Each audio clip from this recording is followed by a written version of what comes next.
Wonderful, and then so I actually damn ponepe. Emma menu me no etin kwamua. So see a peja and such no no sense a papa ye dase.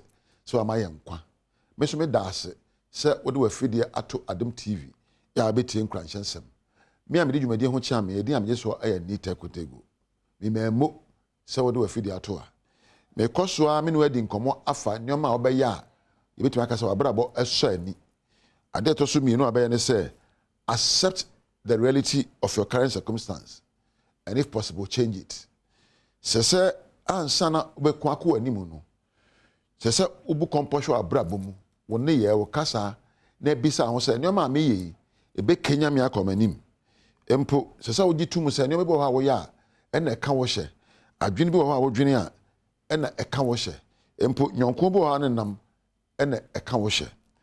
If you deny the things you have to do for yourself, you only end up becoming a photocopy of others. Ye mebre eno nyankopon ebo ye soronko. E de soronko so ban hye mu. Eno nti na won same me so me nsa wo no. Na ye nyina ye pre aye ne obi ayo photocopy. Ni obi ka ye ena yesu aka. Di obi hye ye ena yesu ahye. Di obi yo ye ena ye nyina yesu ayo. Ye ankasa ye ni subani ya betima fa nsa me nie. Me se na mete. Ena wotie bisa sa wo ye hwan a beba wo kunu ana ayi din ana beba baby afre din nye baby afre minim se wo nipa na wo ye hwan. Who are you ya no me ubi say who am I make say I am strong, I am bold, I motivate others. Me wa kuduro wa won na me hyenkrofo nkwan subani a maka afa me ho no en na kire nipa me ye wo nya Mrs. na wo nya Mr. Suban a edawa akoma proso a wota ka kire won se wo ye no eno na we ye tine de adwuma me de hye won sane se bomodin ana bukompo na hwe nipa ya wo yo hwe nipa ya wo ye ewo mu na ne a wo ye wo mu no obada na di. Do not just wish that your life will be different or pretend your life is better. Empe ye minyanka mabra basesa ye minyanka me tese nipa si mesi ye minyanka me nyes da bi ye minyanka ye mfa mbubura ananka so me de ma ye awie onipa bi ani ho anensa aso da hwe agare nemom no bomodin ehunu ho se adechi bia no se okọ anim wonya empem okono nwie e na wa aka de abetimi de okono eninti no the first thing you have to do every morning is to visualize the possibilities in the day. E se ubie wani hwe nyoma bekoyi abrabo mu enka da se ene de mebre enka da se enye yie pe nyoma betimi akenya wo se empo ebe possible. Ohono the path should be calm. Say my brabo beto din. Betime nya kan dia mebubra brabo be yi. Wo kasa ansem wo kira ho a ubie wani epani awonya. Sorry. The next step is to drive yourself toward the direction of your goals. So waka say ebe yi awie no. They say wo penioma obeye ne ne. Now try to say where me goals. And then meye we. And then meye we. Na what die kire mako. Simple oyo kuna ene mema me yere ani age. Empo oyo yere a mema me kuna ani age. Oye eba me de obuo ni die bema mabusuafo. Oyo obi adwuma me adwuma de ema adwuma wura so nyamfoso. You have to set goals for yourself. Number 2. After so one set these goals, yes, I will be saying na me so je na me yama me ho. Kwan ben so na me ye mabrabo be so mani. Na so nkofo ani. Ana montuo ben na metuo ama brabo be so ani na manfo abo nsem agye me so. So in examining your life, examine what you can do for yourself and for others. So wo hwa brabo mu a, so wo hwa nyoma betima yama ho. Ene ma betima yama obi. Abrabo enoma wota yoma nkrofo no eso akatua na woje. Dedi kan da odo adi ed ne de ba odo ayade nyina no aduro. Love more da odo adi meka odo anye mpaso grodo odo a wode abrabo si o aye bi papa ma obi odo a wonye obi bone onka obi akira asem woni nsekonfo obi ho woni ntronkyire obi onkofo obi ade ene efe no odo enti meka se do obi a odo nye se betwe obi nanti se empo watenka bedo odo mu na wada wodo adi abrabo mu bedo edo se abrabo mu do kosi se obi ya obone kra betu aka se oya we me ne bone a che no wa san bone fa chempo ameda che no isan se abrabo mu do enti adefun bi ewura mu a etos form obo na abrabo mu no isan se oni do di bibia baba na da na adwen proso na obobo ho na de ya odie enenam ma abrabo mu enno ya kasa de mu do a ade a ase to ko tentententen ade to mu kra yehu ene odo kire se o kakasa pa kire obi odo kire se wo da suban bi ade obi be kasa manya wanka mawu wo da suban bi ade a sempo wo ton ade wo de sede ne suban bi ene beto ade kro no na wo ya na da bia oba ho a ode ne gya ba ho odo ene de ade nyina mo to so mienu wada odo na di ne pa ahobrase emen konimdie ya na ya homa so dodo ya pege abeti esudan kwa ma nyina ye be kan kiregu ahobrase eye ma bra ho ase eman krofo ben wo ahobrase nche se wo mre. Being humble does not mean that you are weak. Being humble means that you are wise and matured. So wo bra ho ase a wo pe mre etobo epe asamo anu yie e de abotre enyoma wo ye na mo pega abeti a obi ekra ntofo ahobrase agi afutuo ambrase emo sompa na ahobrase edi obuo enenam ya bra bo aye boyi ya se nkwada ne mu ade na nkwada ne be da ebu ade ya ye nkyere ma ahobrase enyina so eye nige eda wakoma mu sempo obi oni ahobrase bia na oni anige obi oni ndaso bia oni anige pendaso nendaso ema nige na pe ahobrase yi wo fin sem bebremu na anu akeba ase ka akọ ebibie no ka anya ahobrase pensemu ehwe ne beba akire a ka wankoyo ahobrase edim pensemu na nam ema afatimu popapa otime ye de awo ya de mfaso de bebrewo timedi ka akire o se pe wodo mo abrabo mu nno na fa boneche mo abrabo mu nno na ya ade mu obi a mfaso beba ho mo abrabo mu nno na kakasa pachire obi na nenye na ebium pa ahobrase ojo honhom enya kakaka ena homaso abetiri maso na momse o ahobrase di obuo eni nyansa ebubra ene de amene o kasei se o to ade se wo se ade se wo ye eja se wo ye na se wo ye oba se mpo ye obi adwuma se wo so obi na ye adwuma ye nyina de odo e kire ye ho ene ye ho kasa wo odo mu ye da odo de a kire ye ho a ye mfa woni tan ene empo pese ngunya nante a ya bra bobesi ye na ebiom se ye nyina wa ahobrase ene obuo ene pepepe yo ene empo ye de pepepe yo e de nyansa etona montu a kanya ne se bebre obre de beba na suba beda na die ene mama obre no ayemre amawo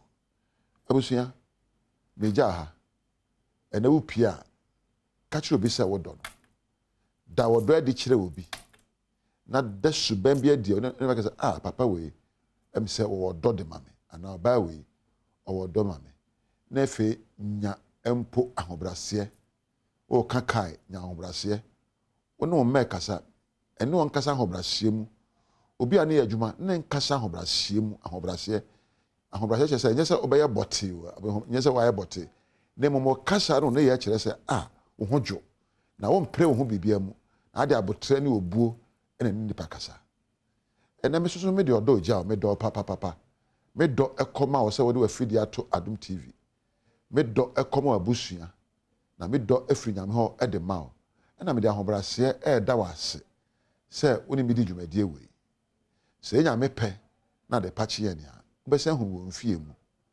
edin yam je so anita kotego abusua me dan nkrofo we ase eye me cameraman ena empo me sound technicians ena MCR4 ena krakra me producer one ba ko pe Priscilla na senkamu nyina se muta mechire na dwumadie we aba edin yam je so anita kotego woni onyame entina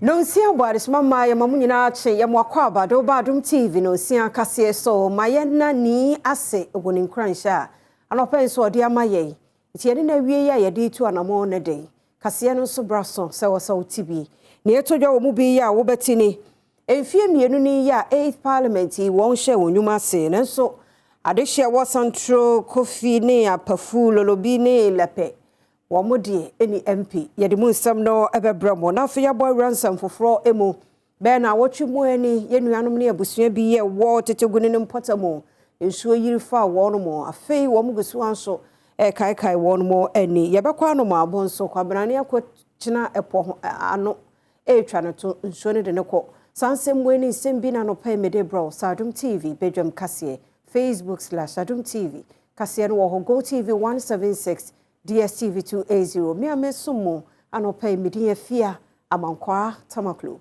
afia ni die muti ye de sade ensam no enchemu ankasa etie emfie mienu eni na 8th parliament one more ehye wadwuma se denso yenuan mu bi ye wo central coffee apafu lolobi eni lekpe one more de ni mrashebedwani ewo mrashebedwafie enti abatom pesua so bi ebe one more mrashebedwani owura Kofi Adam ono wo buem abatom pesua so no wo kire mu se electoral commission ni aban de mo ya nenye enti mo hwe na mo nye de se fata e ma de hia wotu sa enkuresui Adom TV Kase ne no edi nkoboy won hihye say ye ba be ye constituency amam afi de ye wi elections no electoral commission na motu no afrize enkobium so that is where the problem is enye self no mo aye bibi omunye eboni bia electoral commission and government intentional delay and na edi sansun boni o kan say aba intentional delay ya aba wo oboni say interest bi wo ho ana say na amode money carry no declare interest politically and say one ye create constituency now dole NDC be win this seat no there's no way because votes now mo cast for presidential nature say the NDC presidential candidate John Dramani Mahama enya more than 10,000 votes. MPP presidential candidate Nana Addo Dankwa Akufo-Addo enya just a little over 2,000. So very clear say you create constituency ewo ho a NDC benya ba akwa kan ho. So government is not interested in letting the right thing to be done. And because abaye manipulate electoral commission na watch mu ani ne yenuanom ne abusua bi e wo wagya ne mpotamo nsuo ebe fa wo no magya pade sese ne ma bebre na watch achi nso nti no Adom Kase nso abapro akọ no mo a ye kwa akọhwe sede enema si afa aseye e wo sampotamo ho kwa menum kọ ho eni adehye edi nkobo no say no it's a very big town amount for those who are any moreover so na road dam no de e wo baabi e fa and a pomo side or no sin a honor every year be a honor block. I don't know more office and some be dam. I saw moon check be so no befa ako. Problem we and your problem ye bet me I patch. And your problem be I can say, oh, my so high, a be just a dredging. Or mutimi dredge and so yeah, I'm an a conformer, ebeko. And the another thing is anytime I be buye dam no or moon cotton so empoano ho baby I ever compo no ten be a honey see because we say and so level no call for my besi a see on be buya and can say or cotty honor answer or mo buye honor and did 2 days and so in actually so we who be type we be that and the ways so ba won the say sa go gotano anka aban omutiti gotano embium inta adeni entitim ndi yebu so ni sana eba efa soro eba kurum ababe ha we enwachi osanka de to aso se sa to yenchemi eto ho no no nadmo adwumayeko ama ameboa wo mo even student matter for obi anya bi wa ye hu obi apo awaba ha se oba behwe se de na wahwere a say even say rubber bucket po ye de be ma wo sa ne ye hu obi a bebusa ne apart from one ma duru at this time busa sa ne ma obi ama ha ye nya hwe me hu hwe asa mu ba de nyam sa mu be ma bibia enyama na asai no no mo mbo ye kakra ba aha de hu na no mofo emi wa ha me nko bibia halin so ne sa twe Abrantie bi a wo hwe no a as wo ko ne finhye aduasam a pepepe ene ne die akwakotoa na nanom nsia do ya wo anomabo empora no ho se okwakotwa no to ewo ho emo mfanteman mansine mo mfimfini mantemu na wom susu so oyo ho kora me se omo festival ni bi no ba ho ani akase otena baby entina epono boss ano ekokuru no de ne ko Adom kase it's awesome.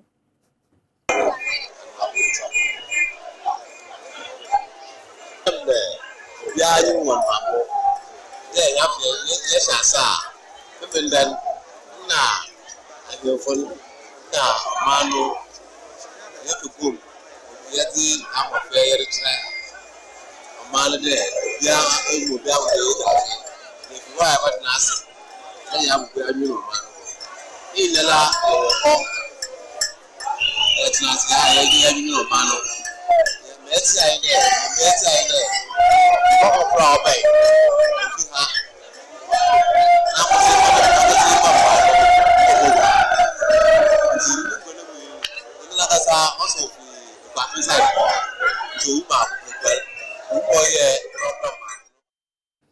Bayanto akase no so na yan konsem foforo emo na Ghana de share ye de electricity edi enjuma ye mfie ne ye office mu no afeide ya te den na fise ne ba bia obekọ bia no enyina mahoden enkane ano wo so benya bia dom kase esasi e kire ko samia no a ohaw ba ho no ye ne ade hie so edi nkomoyi. Say last week and last 2 weeks ya ba had na line na wa enye easy nyoma da din ekweyi me ba manche be 2 minutes ni be manya nya mepe mpacha nyama koyi na me ba manche bia mu me ba na nkofoni ya nso me beto ya na ede mame ye free ha no ya ma no anso ha ye de ye ni kire botia no eye ECG district officer wo ho no ye ko hu nipa kuma bi e wo ho enso kane no na ho nso so wo ma abo tent ahodo na wo manfo etiti ase a wo mo epe prepaid bi ato Adom News any womanfo e beto prepaid bi atwetwe nkomo. Oh, me ba enfanse bia be 30 minutes ni bet me hu se line no a movie pa no pa na nipa wa kakra bet si ade.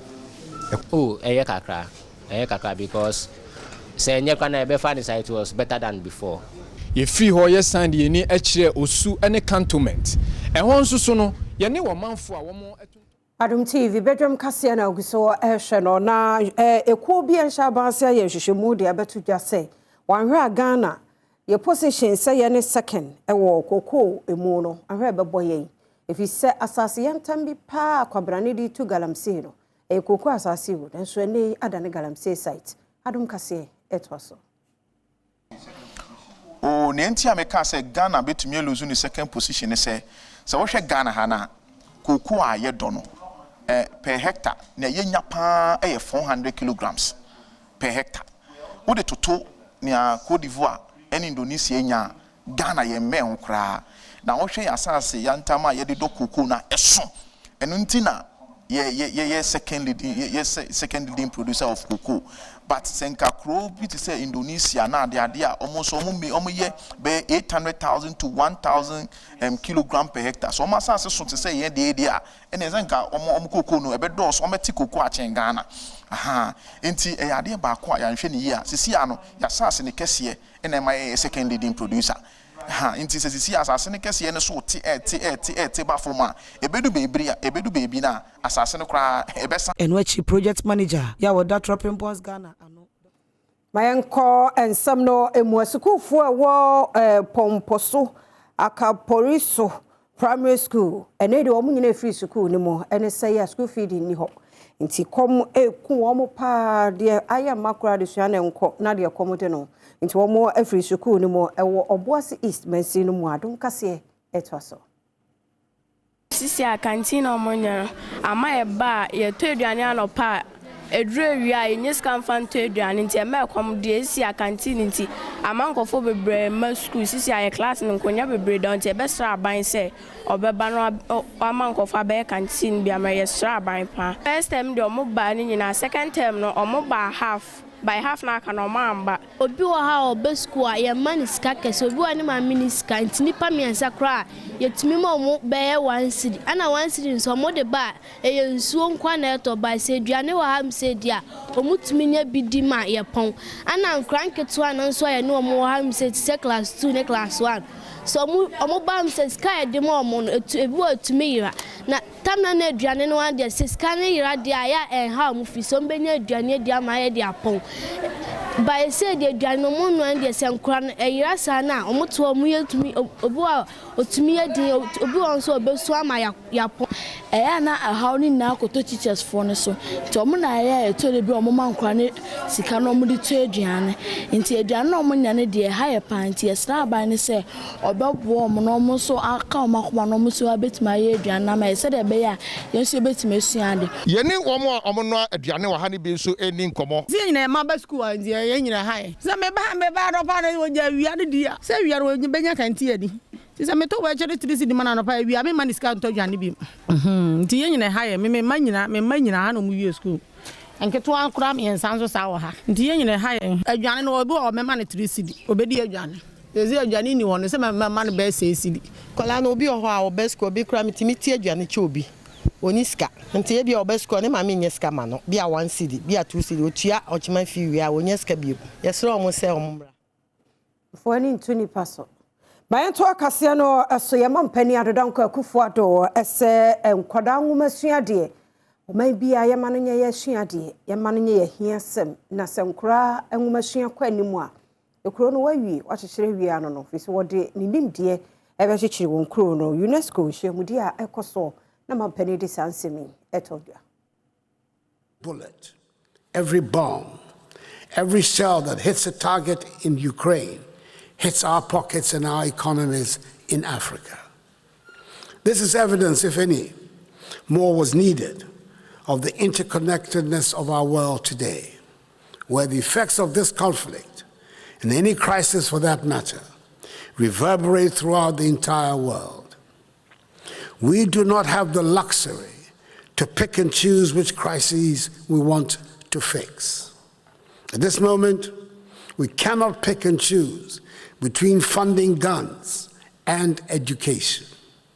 We cannot pick and choose between the interests of the present generation and the future of our girls and boys. We cannot choose geopolitical concerns over preserving our cherished cultural heritage, lest we perish universally. Sanso editor UNESCO for enim se womo enhwe se womo ebeboa sene eko a amanman nina eko ede afa ewiemu esakire niema a ekuti ewiemu sakire no ano ebebrase. Despite of these challenges, I commend UNESCO for the lead role it played in ensuring the success of the Transforming Education Summit held on the sidelines of the UN General Assembly. Necessitated by the seminal Futures of Education report from UNESCO, this summit, and indeed the pre-summit held here in Paris, have been extremely successful in getting the world to reflect deeply on the trajectory of educational systems and how to address the challenges of our times. As the recently appointed domestic financing champion of the Global Partnership for Education, I seek your cooperation and support to work towards developing sustainable homegrown financial solutions so we could for mantam no emo pania wasi wa na emo e Council of State ye nana ya boswa ene wosin kabom pene betimi aboa ma hafokro no etimi akona nimo na mpunto so afa na nwuma efra etime monfo ni nto aban so bebre na wona won ho kabom ebetimi akyekye ye nkro no anansam no ne adom kase edi nkomo yi bidate bi oyipanyin amba na de yenye no betwe manso ne de abre entwe manso bi ya nsisi ka o manso ho sika ye nyan ya de baye ni ba papa ebi ntire upper and lower axim won sika wonya okuntum festival ta wodi bodi woda ye hospital theater na moya ye oso yin de ni sika no yin odugu no kotokum ya de abra ya de boni ne ya obiam no so yin de na nkwafa ya hwa no oba na hona wonya woba hospital ya nhwe ye daachi ye jirimafo obebi se na ebetra han ye ba ababra obehye ya horoba na jirimafo obakare ya mobra nti yesre ya ye nua ye bibia we de bugu amen obi onja manso afa so bia ne do onja ne twe na o memphis gani afa hwe mo from school memphis gani afa ya dan ya fa development we grow da ma adana ya atoro wa atoro na akọ nana yesre oba bomado na yifuo lower town Axim and Nsan traditional area. And we will feel there. The many airline back.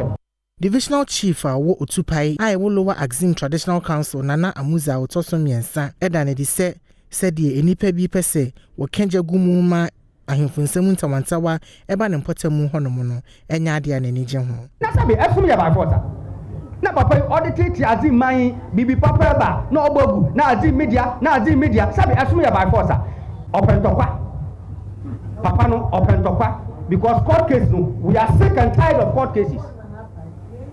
Ya bre na manso e wo court wakasa sola ne abawu obi na busuam na afọ obi na sini hene enti de epese ya kan o ejejia so ensan ya dwa no ya nsum bi odi ni mahene no e wona wo prasa wo di na ti wo ye dai wone ne koy ye yanko bi to nja ya me free bayenya no so na Adom TV Badwam kase anopɛ na ha na bema kwan na ye de asi said the online stories na ye krado na papers no so aye crowd nti anuanom mienu agyewa adwa dadawa kwasinsia na afei mamechira diamond abusia no pai memu mache na bibi aboko nyame adom nyame adom ntimi hu wo muni padua no mani se nyame adom bibi aboko na papa daki word mills na etu efubi wa ha ya manage efutu no pa se oye be mana ye kandifu a ade ba ko se de biade tu tim yese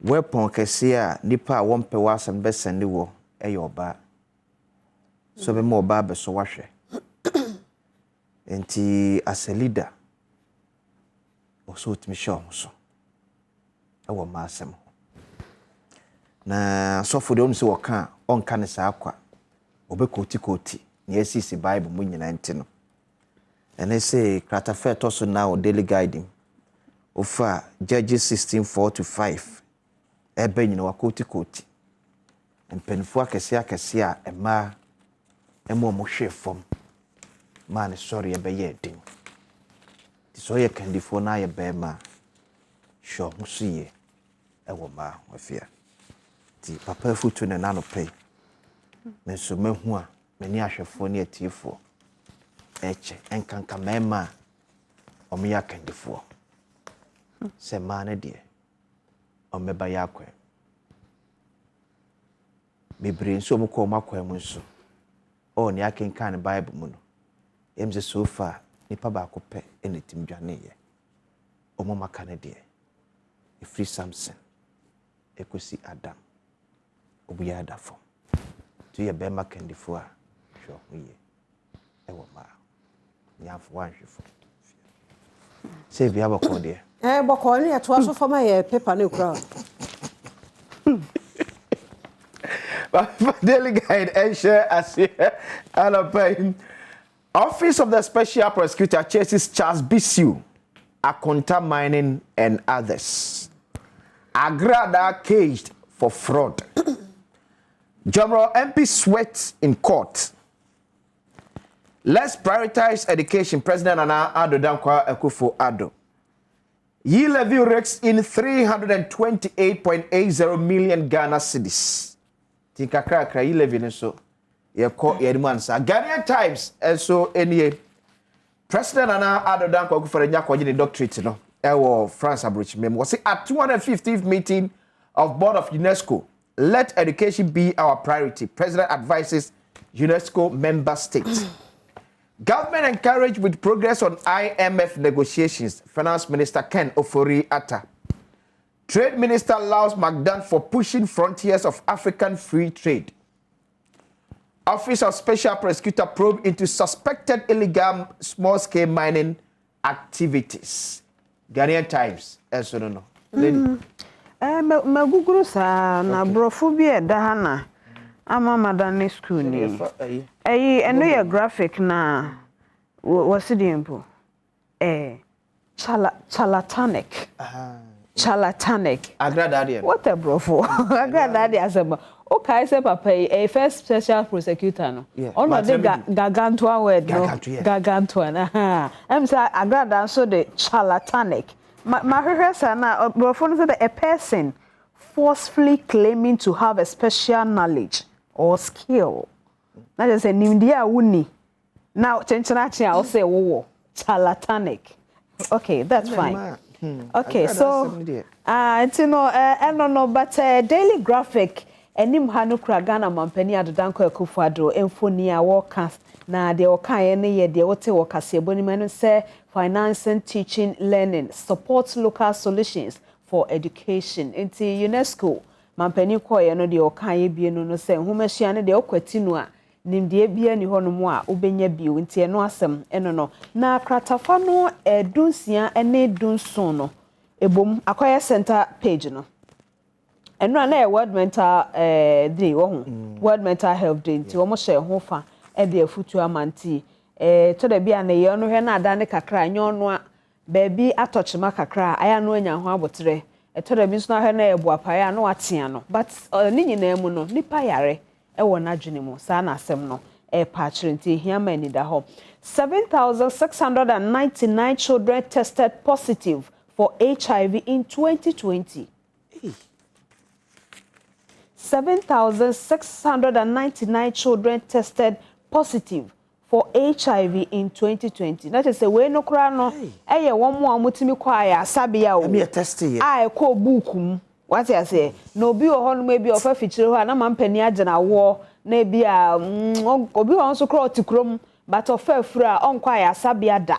Ena bi obi ehu na obi o ho yare but ne ba wo no no nko baby sada no meka ho. We ye de ko bukum 2020 into 2021 de mayo and an campus 2022 so the Abanti Center spread no ewo Daily Graphic no de e can be no Dr. Stephen Isiado, programs manager of the National STIs and AIDS Control Program and oka asasem yi nti graphic no de na chese me fancy here de e ba ye bi no but mantem nso yesi na anu so yiri na esi ye no 4 dead 10 missing in Eastern region into nipa na yewu ena nipa edunso wo mo hwehwe wo ma wo mo hom timpacha no pay graphic nsem ne bi no my entoso na yenko adomonline.com na oba adomonline.com has say nsem adanimo has say government creating false impression to IMF na say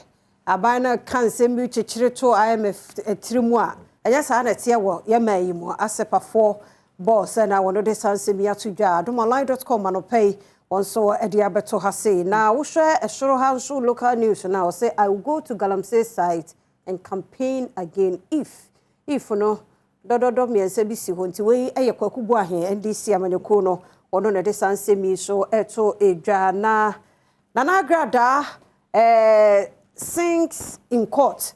And also Edieba adomonline.com na say crime hon some entertainment and so Adom FM presenter opens up on strange disease that almost killed him. Na sample for J into uba adomonline.com as an some no el mashase no pay adomonline.com so Edie Aba.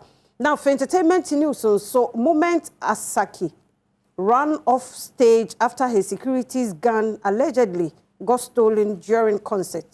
Na say any kwabra edwane na no so ba hu entertainment news a video no so eda ho e wa adomonline.com eno no jebre na tena se ensem bebre e wo ye online portals no a wo so betimi akenka bi nti ma meto aso na ye hwa na kwase na mpacho se online no say the entes how Ghana no ena IMF kafa ye ho debi say asepa na e ka se government keka ensem a enimu na de akire se na be nyamwa no sa bibi okay and I reserve my comment na me ga say bia IMF no mo ka de entesa wo Ghana na mo ye kwa akosere nti na ye ka de entesa de a ene mamene me nya sure say IMF no na perifo so 90 omu de sabi o adwini omu tibi na wo kan we na waje atomu ana before wo kasakura no omu o team omu grounds omu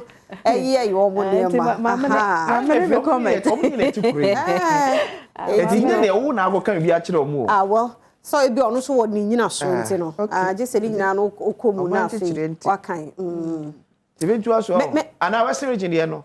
We here, myjoyonline.com. So Western Regional Minister, Deputy Lance Minister, and MCE behind Galamsey in my jurisdiction.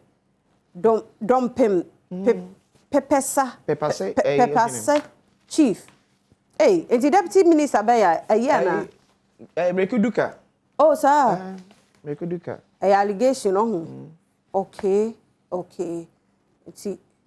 Oh, okay. It's myjoyonline.com allegation e wo ha no.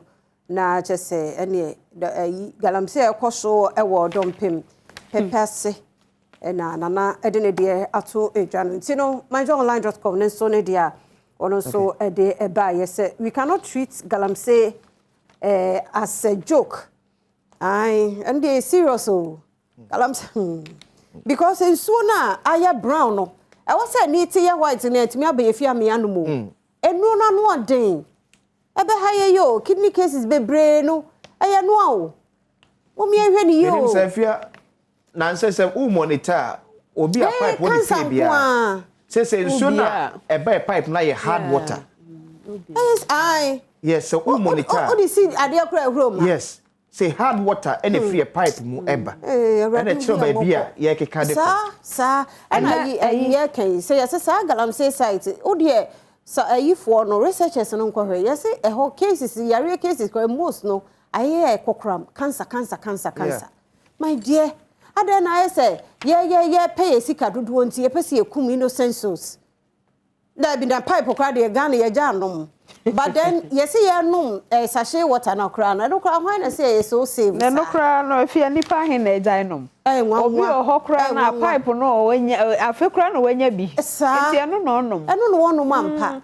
na enene nansa wo ho na me hwe emefa pew e wo Joy News the pulse na akola a wo basic etro message it say a message say read ya and na all read na akola na say in the classroom no your teacher share say water is colorless na water is colorless na so say me hwe galamsey nsem a say obi aka no a either say nsuo na ye say tea anase nkatenkwan it say no me teacher all chere ma dey wo classroom no and na one mami hu dey nsuo tea anase eye galamsey you see say edru so na say abane saa kola na o basic na say owo saa dwin we woni tim no a o bisa saa sembisa we no wo ye kanifo a udi fododo wo ye kanifo a udi fo o say me teacher say water is colorless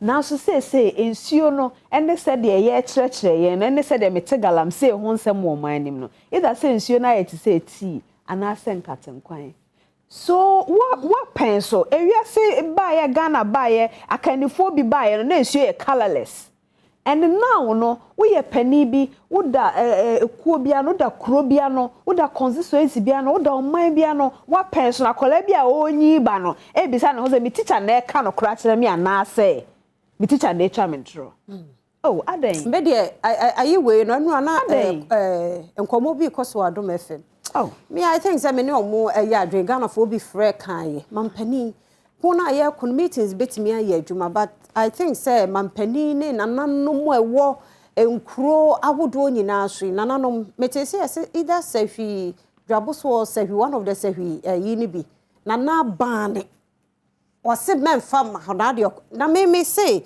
nana bia o hini bia ya na ban so de ne de na ekoso a my dear betwa ena se nyeye yaka na nyeye a muntu sojafo no muso na no sojafo koi ana no galam stop koi ana no aposifo koi ana no task force koi ye hu so afia me say kosi say ye behwe ye manifu anim ni atwe na so no sesan ye bia ma hwe kushia ase kushia hene wo ye na me who said me kan wo ne chia me hene wo na wo ye den yo wo fa efi ne to debi enti eye adwuma because wo de to ho no maso kyen ne be kwa ama wo wo na me kan na me de maja be si Greater Accra Regional Minister o si wo ye madamfo no maka kire no kokoa mu eno kra de na nchen na o kan ye me de keke kra man no me pagya me mu ama no se o say me ye nkrani me te nkran krom na nkranfo na hemfo no bi no ye de ani to fo mu ahu se omo ma edu homo wo no a enko asumdwe because people no kro mo ntimi mpete we tutuo we chesekan ye ne omo kasa e baako mienu miensa ne etoso na me hu say omo mpa asumdwe no I sent police to them.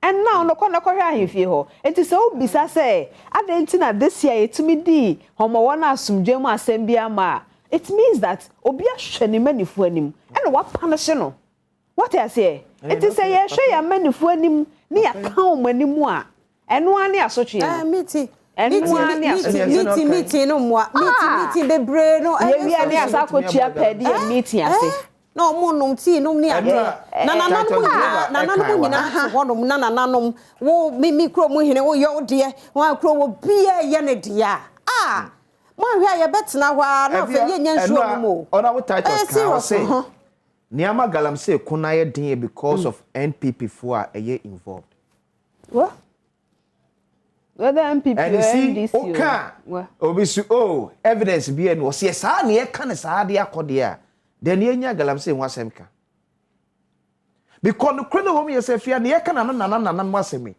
wo yo hin na say national security aba bedru mantemu a dia na abaye last week I'm say news bi anana bi kra enso kan sa say they are ready they are willing so mo baye asojafo a yedo mo ekofo mo na pani bi a yasoma na ba ho no eno so wo ho me de moma yenya do no humayam ena afen so nipa fuma hello officer hello nana hello moma yenya se yetietia yetawcha mu ekogina wo mu aye bone no achi up to now galamsey investigation bi abaso o memu bia enkrofo ye involved ya clear mo na ye wo memu na enkola wo basic there be say mobo see me teacher na twa me try na say and in fact me short I read so many meanings to akola message now send there akra wo sha say na adwene we wo ni tirimu you see all we say ebema no kredi just to the extent class to me send a message no to TV no just akola no wadwen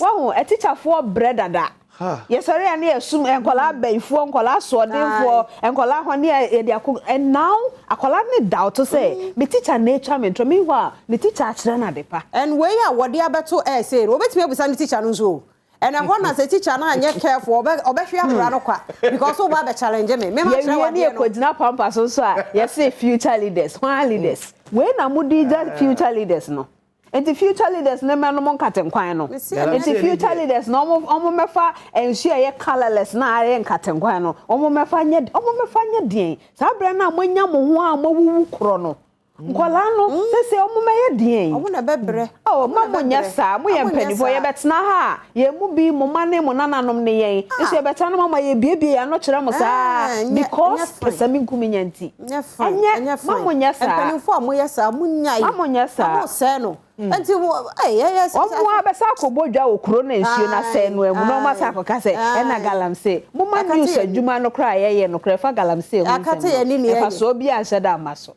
no atna no aka no ate mo ye penifo bibia ye possible ye mu bi wo ho a enye ya fene mo se ye de ya no betoto mo nsemu na ma mo nye saa enye betimi aye bibia because amampani ko ba bi na kwan nya na yetimi di week esi saa kwan no a e de pa na se wo se ye kase ye stop galamsey aye obi ansua ase kuhia hene ne nana ohene ba ko pe o odi ni kuro o se ahadie yenye na sa and it's working me se paper ayi afia na no so am focus MP e kwan ne ye ma oda say etimu pese emebunu nkeka wo mo e wo violence kwan so azana matie wo serious serious enti adawo ma kwase ye de besi ha ma me yemfansi ha na fe agudie mu nsam aye krado Professor UK Wallace so ba fi se countdown ne de yeguso aye counting down and check kata ne de ye be konso nyame ya adoma nti wo ba na fe afisa mu nkomo nso beba na mpense mu atwaso na fidie nkoso na Adom TV fi se wazo ye me kwa kwasi Wallace etwaso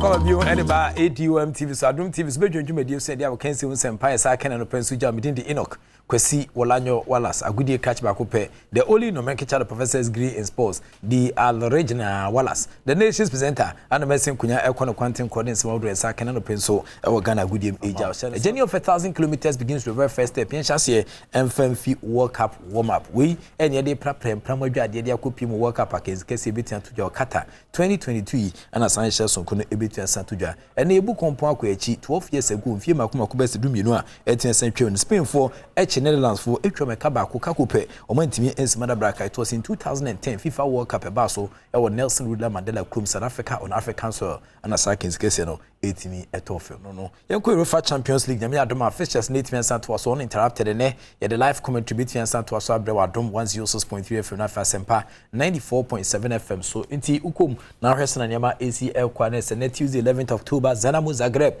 Eton Sadia for Red Bull Salzburg, no Shesiakan, AC Milan, Eton Sadia for Chelsea, now for Celtic, Beton Sadia for RB Leipzig, now Shesiakan, Shakhtar Donetsk, and Real Madrid, and Shesiakan, for FC Copenhagen, one Eton Sadia for Manchester City, now Omodia Boss, Borussia Dortmund, Beton Sadia for Sevilla, now for Maccabi Haifa, and Juventus, former Steven Leroy Tornado appear in the club, no, Paris Saint-Germain, Eton Sadia for Benfica, now also Eddie Abosu, we UEFA Champions League. We and the fixtures are a bit here sort of a bit China for the Musun so you at me essential. Quickly, you move and World Cup minutes. Nkoma and also at PM. And then you need a bit here Qatar will be the smallest nation who host to a FIFA World Cup. No, you can't mind who do a host to World Cup now. Qatar. The crowd say and Tatia was situally so. And they only host to World Cup. Sergio Manuchu, our home and Comono and Twaso.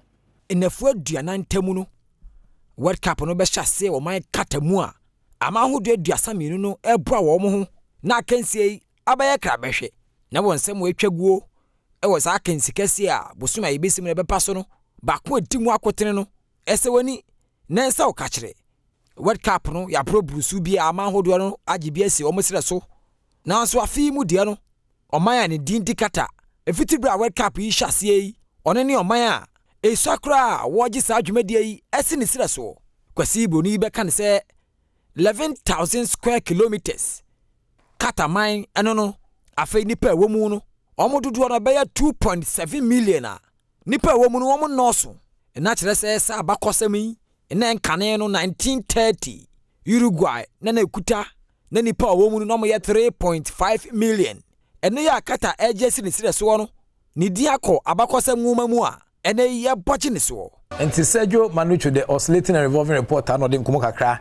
Edifi Kata, Eja, greetings from Kata. Namia Doma, World Cup, Yadum Kobe, Nabitian Sabro, but you call the black metals of Ghana. Now, since I call Anthens, Olympics Games, no, black under 23, or more unqualified Olympic Games, it associated did so far about best 18 to 20 years. Mwashi Edia Magana. Inti meno kasa die Ibrahim Tanku former King Faisal player. Ene one coach okita team no ehwe nim sinyame adoma. Ye betimi Edia national under 23. Ya kensi ba ko etu certain times we yimu kensi a ye ne Mozambique for ade betimi asabo na October 23 ana san share so betimi ba so akra. According to him no we wese na Mexico so we kensi ba ko a omo ehwe nim se betimi asabo na Tokyo Olympic Games no yetimi a present ye ho e wotwumedie kese a eno so ebetimi asato nyame adoma the same no ebe kamo of Morocco next year and a Sanchez Sonkuno Ebetia Tuja. We didn't have a chance to qualify to the Olympic, but we have another chance, as you said, and we are doing everything possible so that we will qualify to the Africa and then from there to qualify to the Olympic Games. I mean, when we started the last time, we had a lot of problems because of the normalization, but I think with this one, we have a FA in place. We hope that all the support we need, the FA will give us so that we also give our best to qualify the team to Olympics. We have almost 3 weeks now, and we started 2 weeks ago when the league is on, so we normally train on Monday and then leave the players on Thursday. But I mean, we knew that the league is not coming up any moment from now. I think 14th August is the next court date. So we have all the players here. So we are doing everything possible to have our team so that on the 21st to 23rd, we are playing the first game against Mozambique outside. We hope that by then we have a solid team to present. We are doing everything possible to have a very good team. we knew that it's not going to be easy, but definitely we hope that we are going to qualify. So we are working hard, and we hope that it's going to work for us. So far, there is no injury, but we are still waiting for Dallard and a goalkeeper from Chelsea. And so far, all the players are here. Enti nyame adoma Ghana ni Mozambique akensi de bitia san baso ewo eye Morocco next year na san sheso kono bitia san to dwame no kasa de under 23 mante ne gusu dia hosesi 10 times so Ghana Premier League no ye de interlocatory injunction tian san to so Ashanti Gold Football Club versus Interlice case no anyomo de ni tie no nam so ma league na twentwen so kakra nyame adoma ne be pm ewo court case na chibia de hunsun san so bitia brew but Ghana Football Association General Secretary Lawyer Prosperous Nado ene komo kakra tian san ba o believe say the current crop of coaches are Womo Ghana ye mo opportunity na so mugu so practically omo ye adwuma e betia sanbo ma omo coach nim dia kwaba no o matrim. The career path for you. Moreno may be sitting here, and for you to get the opportunity to exhibit your talent in this area, not believe, but we are at the point now. This year's league, if you don't have a license, you can't sit on the bench. And this goes right across from juvenile all the way to premier. So every club in Ghana must be coached by a licensed coach.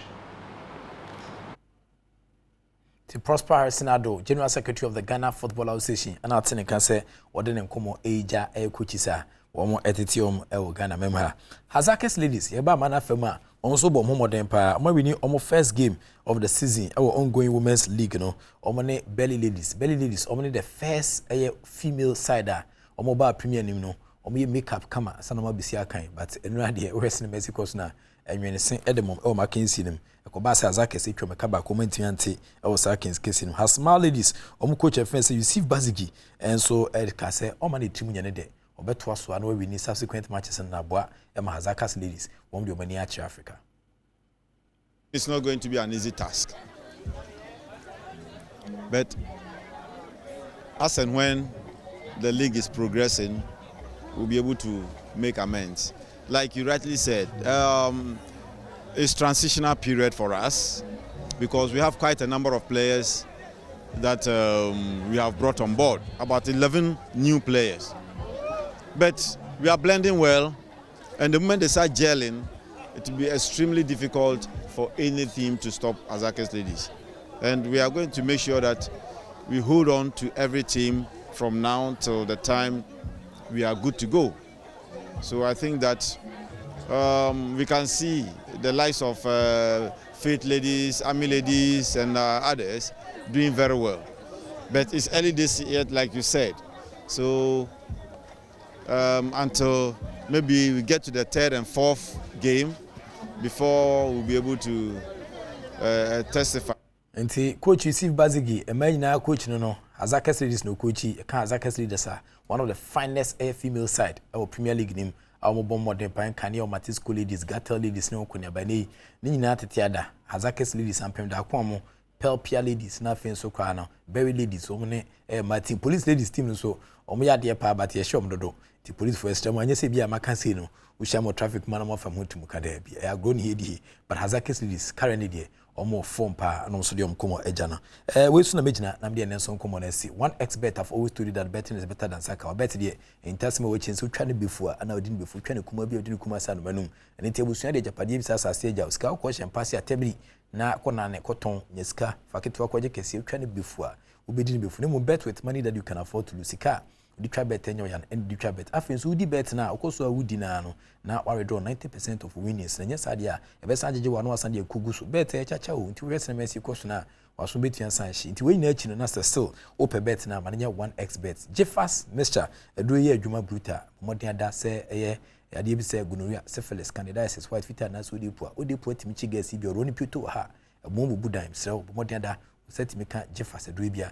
Prapra wakrawana umnebon infections sonen beton kwantapai Koeba shops and pharmaceutical shops in the Mosabiti Akabi na fe Sedimore gel and Rodon your ultimate pain relieving gel ya odie bia etu ase na bo manyama ekwede ma kwasha ma me market ma so nyena obetia from 0208986731 na on sedimo gel and roll on yeni nsa so yemwa ema niema 1822 yemfo madama wo me tachiri bo me na no penso ye dia wo kensi wo sempa nsaka etimijawo me so su kra die na se mamefua we former JJ classmate degree classmate mamefua na birthday bebia wo bia mamefua happy birthday kese pankoma ya na wadada ho mabia so e kama nti enwumre so beti adwa so koden so enka e wo sene nema ezi ekoso no medisia na madawase a chelp me den Professor Ike Wallace agudi cratch bakope the only nomenclature of Professors Green Sports they are the original Wallace the nation's presenter na mjina mudi of course evidence based sports presentation etmejao erade ntine nema nya okese if be ni da so ni fan ko be ni da so the act of being a good guest is to not to say goodbye.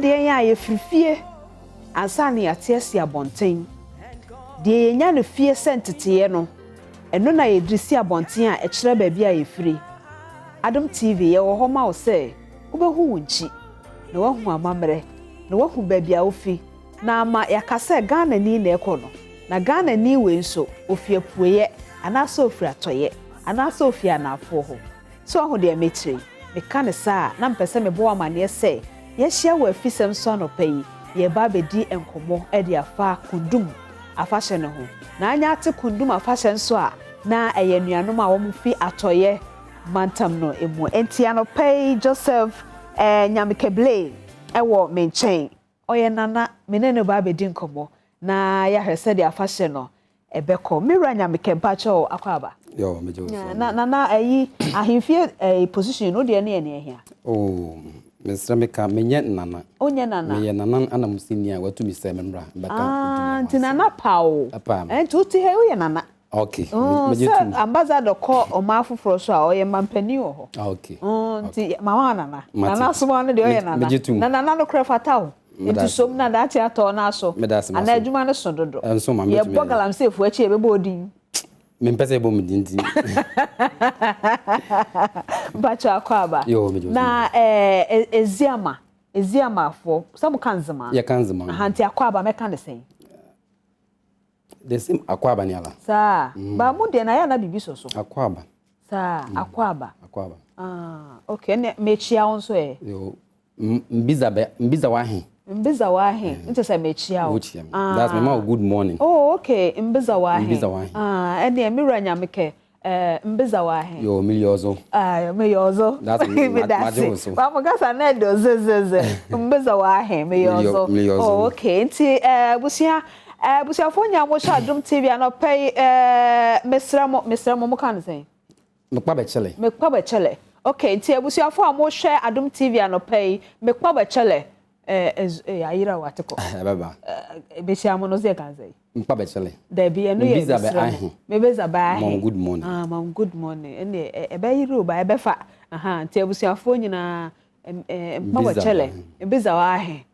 Let us atoye for me did say maje me so dada me da say enti ora blay say ka sekundum afasha e wo ho because yesuso e ko school nyina na obukum kundum festival bo be nda be yanka sa afi we die no oh afi we die no ye shase na watwi ya ebe okay every kwesi ya ko 16th ya kwako you no 23rd of October ya na watwi mu full of activities oh okay na ede dika mba ye den ede dika no ye wo clean up exercise ye de be prepare ekonu nyina ma ho at because ho eba na ho ma de anka mo prepare oh ye prade bia but on sa kwaye afeso nkunti enti mo ye no so sa kwaye so ho eba ofie ende no kure ende so wo chance for bi ye so okuyi no kure me no ya ajen na ede to so mienu no so ede to so mienu no so ye be ye traditional cooking on say yenze mafo no ye wo ediba no sonkono ho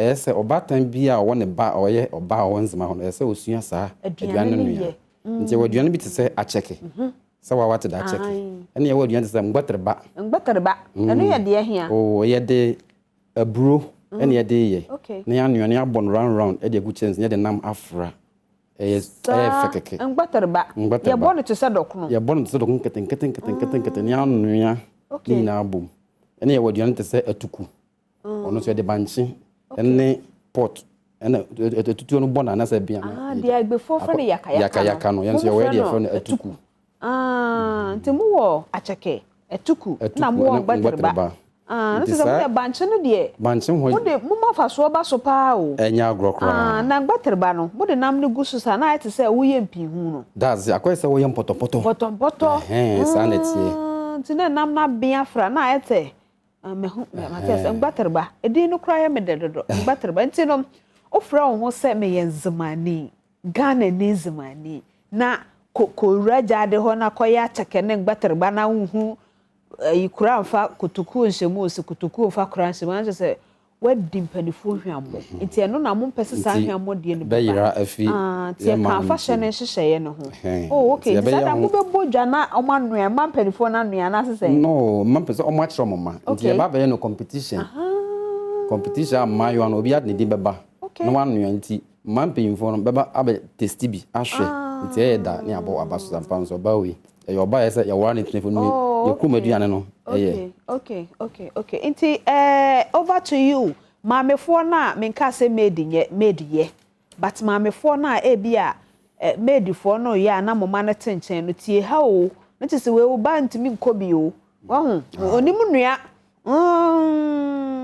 etasum na nansa no so pacho no ma ye den nansa no so ye be ye obi e friend say atwenkwasi ye krom nu ye kro bi a ya chemu 1 2 3 ye ekro bum but ya chemu 1 2 ye mozukulo ye wa hunu ene ye banabo nti sa third day no omo be hia wo ahemfie no mo atondwom omo suensu andwom se si ya mekese ye de kundum na ko bi fa se siedu siedu na ko se nkranfo wo mo ho mo wona omo ye wi omo motwene yeso no nti ye sa siedu no wi a na wotwe mi no ye motwene yeso nti ye twen ama se Sunday sha sama se abo twene yeso nti sa na nsa no a ebeduru no omo sa week no mu a ye motwene yeso no omo de suya anwom to ewo kuro no nti sa na nsa no mu na be sia chief palace wo no no mo atondwom a kire it say zimanyum a utinyum na hu se zimanyum ne yetu zimanyum nko akwa se bia ye ka ne se bia se oye adeboni bi okrumo na se yetondwum na se ewo wa kwa se next time nya sade bi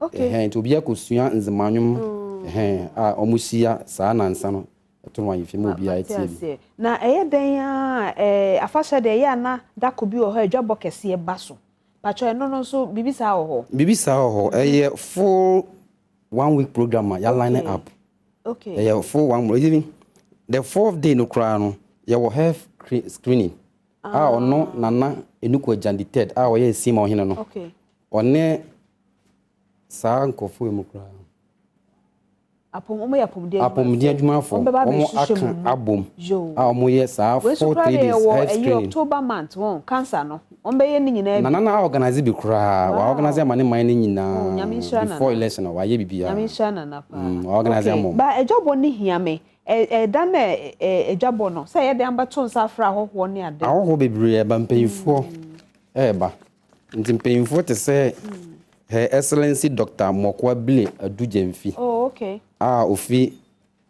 President Asweye. Nana Tunisa Afrena Oba. Ene Dr. Sepanyenki. Okay. Former CEO Ghana Gas. Ono kwans no ye ekuru no nkoso hene. Okay. Okuru mu no so Oba. Ene Honorable Emmanuel Makofi Boa. I just say boa na bam no de ye kwatoye. Matias enti je say mo adehye na wo baabi ni nyina bia e ba mpemfo bebre. Mpacho obi wo ho a da didi so no tumi mba. Ba dana edwabo be koso no. E na obeba mpacho eno ye da potin ben ya. Dana edwane boss no ye Saturday memenda. Okay. Memenda na ye edwane. Yate ye de yenkomo na esi wo ho. Se bia na mo adehye wo akwantuo ma na obi ntimi bia so no person from mpacho number bi wo ho a nipa no betumi afre. Number be wa betumi afre.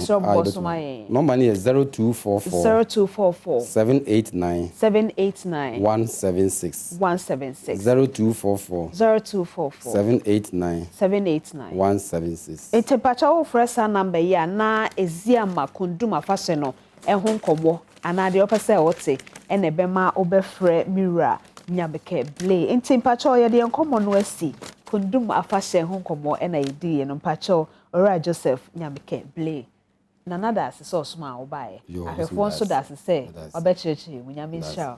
Yo. Important bit media akwanyu ada media for na se car media network. And so na omo organize a fashion na man. Yate. Omo ate omo da se. Yo. Nti pacho ye de asi ha no se me so try me ba na edi nkomo fufu.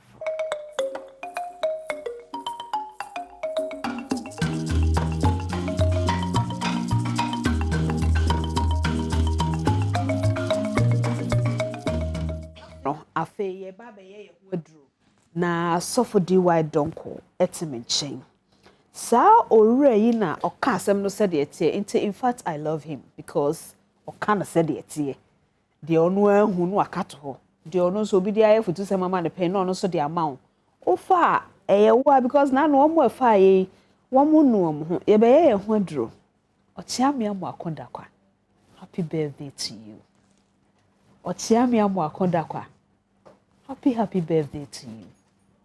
Bra Joseph, Openia Mwakonda kwa. Ochia, my editor, my able leader. Happy birthday to you. Ochia, I had any airtime ska, but Abi you know say I don't have it. Go home, tiba me face here. But happy birthday to you. Womo enim no nim. Womo enim nso. Eye masem fufura, fine. But whatever it is no. Ewo nipa ene ewo nipa ene ewo nipa eno chia me eye nipa ochia happy birthday to you wonso ene eye wa woda no happy birthday to you eno na eye osebunsu asempa FM na eye na woda bra penny happy belated birthday to you ne Araba Nancy also happy belated birthday to you until BBN na wudi wa woda happy birthday to hey mosi afra no de ben hwan Oji Poncho ne ochami na edi awoda ene. Oji Brapeni also happy birthday to you. Ebusia ye ni komo ne enye ye ho aduro. So for DY don compacho akwaba. Eni aba. Pacho efiefo ho tese. Nyankropo adom. Na okode ne ho tese. Otudi dada.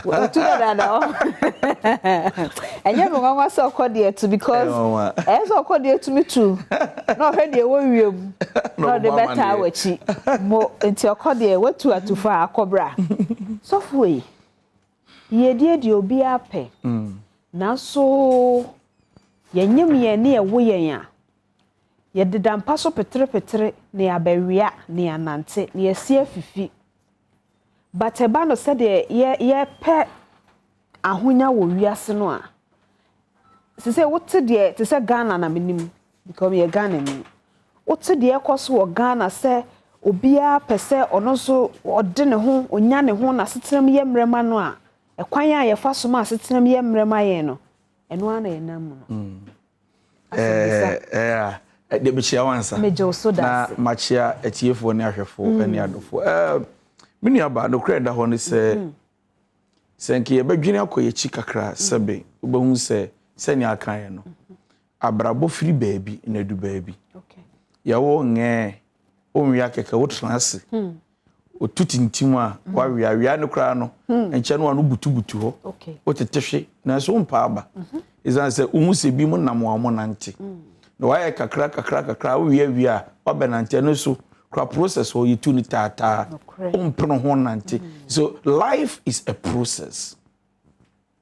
If you try to jump it is either you die or you wound yourself. Not just yes opro ho ye wadwene se menwea mentrance be tubirika nante a we proud. Okay. And so ade ba ko wo se atiase wo wiase ni se yedie ye impeja ye enkoso ye se me pɛ se me yes we ye na so menti ase se de me pɛ se me yes wo no wa sore keka me yes wo no o ye bibi na ma wo ye wo no. And so even if I'm looking at a mentor or somebody I want to become like, I should be able to understand that one also so they've gone through a process or they've been through life. Okay. Maybe I would do on we run your man would do sabi mpo say your body no di no do we di boni an odi edu. Okay.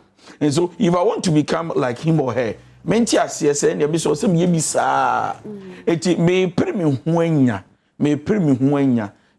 suicidal ya confesse eti so be pere nya na ya dwuma denden ani enfifire so mfoso na odinya na ebo bi se me pre me ho de anibere nya e wa mara manfa nyame kwan so you going to wound yourself. Make I say TV Africa na me ne Magdana ne won say o ka Magdana won say me kai we hu pacha o say o school no na ototo ebro e wo sirim ebe du baby na ototo nua o sedan na o de ko that time no na obi ya anim no enti say de wo church yen ya no na o hye baby na ohun amane na okokwa so ka mutena na okọ omo eye ofu no na ototo na oboa no na osie sika nti na opese o yese Magdana there is a process wo be ye Kristo ni nti be gina Kristofo ana makasa kakra wo na wo se sofudie mpo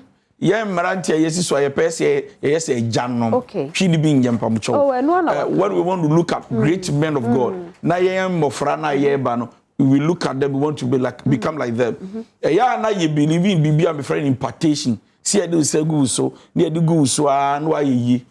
Yeah, that's it. Look at that one, they say, yen to me fire and same good so, then pufrim one was Sarah, a Jan Mania, a Brenya, a TV Frenya, a come Chienya. A bomb by 6, 7, 8 hours in ya. And more boom. Tibe one way Archbishop now, you know. Tibe one way Papa means Otabe now, you know.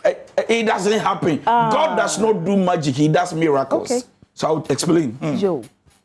To most of sorry, yes, yeah, impartation service. To most of boys are Google or Kwajem Wosara. You can't get them Wosara by just laying of hands until you serve. Once if you don't try to go through the process I've gone through, you can't get the gift I have. It's the key word ne wahana ye awesome. Service, awesome. Elisha sum Elijah, Timothy sum Paul, Joshua sum Moses. Go. You can't be a leader you are looking up to without learning a skill. It tend to be me person me Adom TV boss.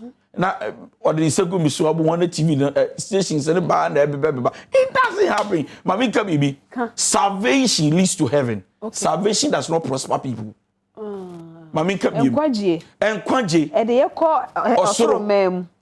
A some opportunity to learn about godly life. Okay. But my own prosper. If you want to prosper, you need to work. There be so for kahoni ye. Someone na ye ba sorry ya. Na maka asem no te se enkwaje no unya. Te se abrabo no wiase a wo baaye no Kristo obi ni na chi me hia no enti hono kan ye. Me say enkwaje nku ye die nku. I see. Etu betumi anya nkwaje na so wambo wo bere ya nya dwuma denden ebe hia manya be yadoma be wusa. Enti ye mu bi wo hono mu a aya na ye bo keyboard nom ne adeboa asore no 24/7. Oteho no osua bo yes eye wo de bo asore no but wanya dwuma any mama you either said the church pays you or you work and then use your gift to support the kingdom.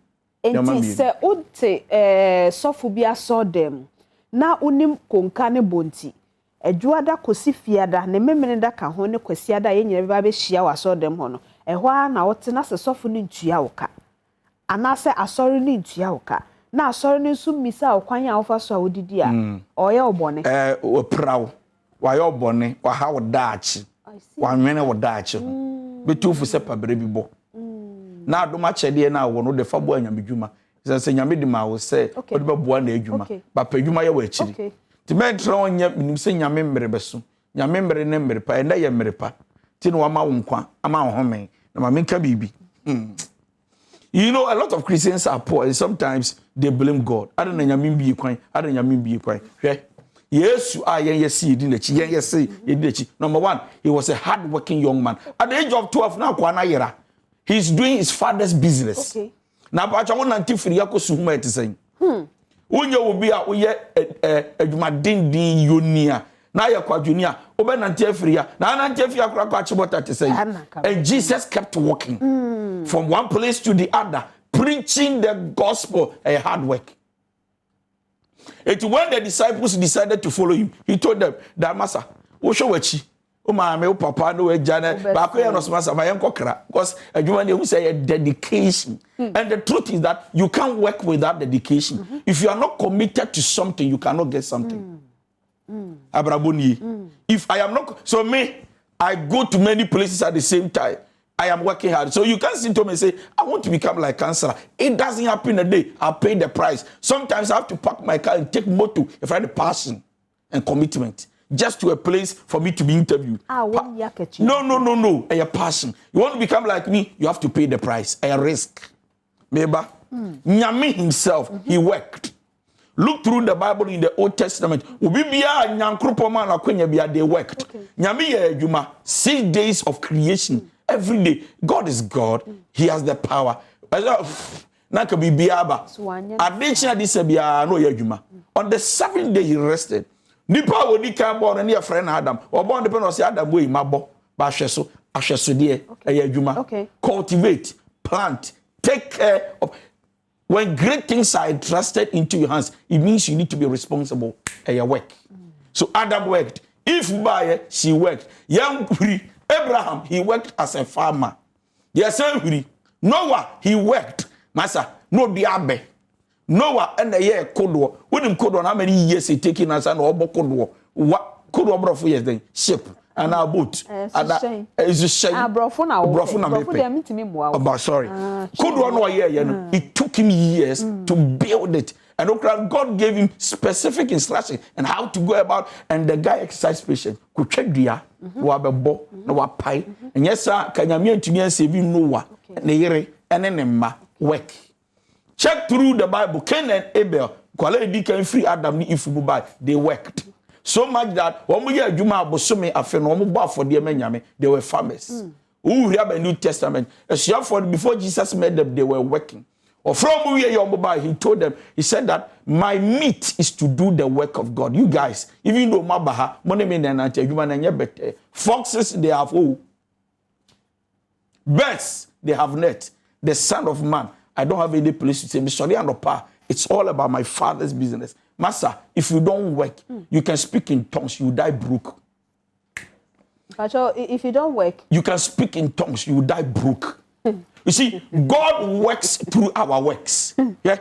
Also, remember in the house, find something to do with your hands. The brain is given to you for you to reason, think, and plant ideas, implement it. Your hands are given to you so that you can work with it. Nana maker, handsy, ya ma bia wan jadwuma, obi nse atwa, aka ne nan. Go and see how they are using their leg to feed their mouth. So it is only a lazy person who has an excuse. You don't compare you by us, you are saying, Obi ton so mara you are saying, Obi ton wule, Obi ton watch, Obi ton indomie. I'm sorry to advertise, but people are doing something with their hands. Young, beautiful lady, listen, beauty is not enough until your hands do something with your beauty. Tina mema yaba, yeah, what are your power or your buff and your ban warfare? Okay. I don't want to change the topic, but that is the truth. Now, if you do nothing, you become a liability on our generation. When you're bad, they make a man punching. If you could shower, on some warfare, the watch ya, but I one shot, not me saying you cry, or before which I got trim or you madden day was on now. So, what we are saying this morning is that don't rush to be rich when your hands is doing nothing. Your wishes will not come to pass until your plan is implemented. Your friend dreams. Michelle and him saw her near any bone. Na dear me pesa Sanche when you any analysis no. We a thesis wakojina ajaje for him na o analyze. It is our analysis when you na fee the oba dear ne abode so ni no. Now what is our TV station? So now say memu ane mrantie ne mana quick na abemo musika. Mua aya ye Facebook platform ni ade na mo de abeto ho no mo na me ma ho ahwan no. Enti mo so aya mo tie no mpacho tie no every say. De wono ma ho my friend magic no kro ye adwuma. Of course. Oh, okay. Course. Okay. Enti no mo adeda no. Mo say mo betu fa so kode mo nye kode. Emfa. Now, call the Ukrainian obetu no train about table. Sure. If we know to about form. Sure. You need to work to be see. Nyame he cares about our daily life. Because daily life they yes. They no. They yifra. It will gene ho. na dwene odwene ye ho no to scanning free so say work with your hands. Okay. When you say adwuma I will prosper you. It don't to me nka say makoba for there. To say makwa sorry Sunday. Offering first one, second one, third one, mabo, tight metia. Adia say mabo for there dey me say nyame baby ekwana si o. After giving, you need to work, and then God will prosper you through the work of your hands. You don't sit and wish and wait. No. So God wired us. He created us to work because he worked. So if you cannot work, you can't eat. And Paul told Timothy, he said, such people, avoid them. People who are lazy. They give excuses. They don't want to work. If you don't avoid them, Timothy, my son, they will become a problem for you. They'll be about to say, do baba yate braba yate uni abo bisi abede bema wo china de bi omo ji bisi omo ntua life if you want to succeed, work. Nobody has ever prayed 24 hours to be successful. Even when they pray, they work. But I'll emphasize it on also nobody has prayed 24 hours and suddenly after prayer they became rich. You say nyame beye nyame baby. Yes, nyame ye. Yes, nyame bie kwan. Na so make us say baby obi da no what siemu a wo bompa ye be se na fu aduase ne no aduane kana no ensuo kana no at the end of the day no nyame bie kwan. Let me say this. Say this. Who did you now die? You have wasted God's creation.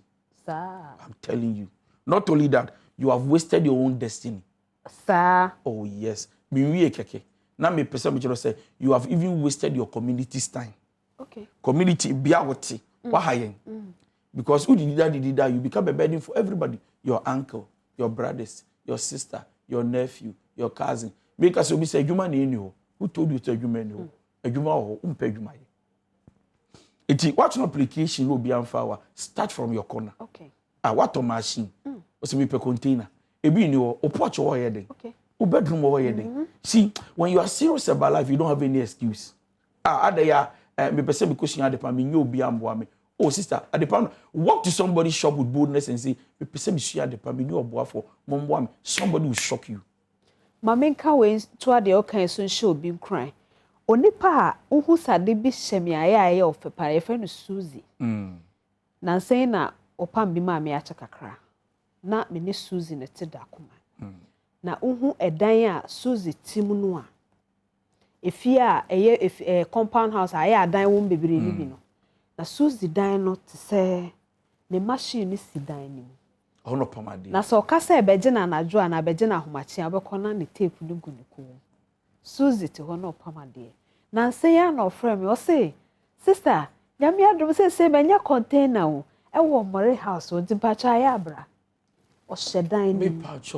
If you don't want to start little, how do you grow to be big? Na mpacho edua kese ya yetre ase. Yedua ne say eduaba. Okay. Say borofra eduaba. Okay. Ebro eduaba. Mango eduaba. Bubodi na michiro ni eduaba. But then ye kese ya unya ya oti ase. No what be di. If you cannot plant and start little, why do you dream big when you don't want to start a little? Asembisa na ya to ama ono. Enti eni so ade hu ni adaye so kese ni nyina achi no. Wan sha se ya. Eme sei. Sa enkomo no. Pacha. Ye that's why. Pacha me se me da. Ye be fro ni ahwehwe ni atie mo. Fisa ha de time da so. Pacha ye hwehwe ni enfre wo fa he. Pacha is 0244 515544 0244515544. Social media, so your Facebook, Instagram, Twitter, and then TikTok, DY Donko. Thank you. Enti anano mo sending me message say man of the year no is because sa ho mache no ja na yire ne ma ho a na one nam na o cancer pana na wada wo da sori awia na anu akohe wo YouTube eno ntina he was man of the year oye ho adwuma koye adwuma nenya wo ho ye da se ebusua me no won komo foforo na adwumakuo yi beka bi atoa sofo de so na afa wani aba ho so Ghana Enterprise Agency yetie na wie no ye fafa ho so because almost be ma on adwen no nimdie no na sofo atufu se ko sha sie no na mama na yesei e de ama pa cha o meba.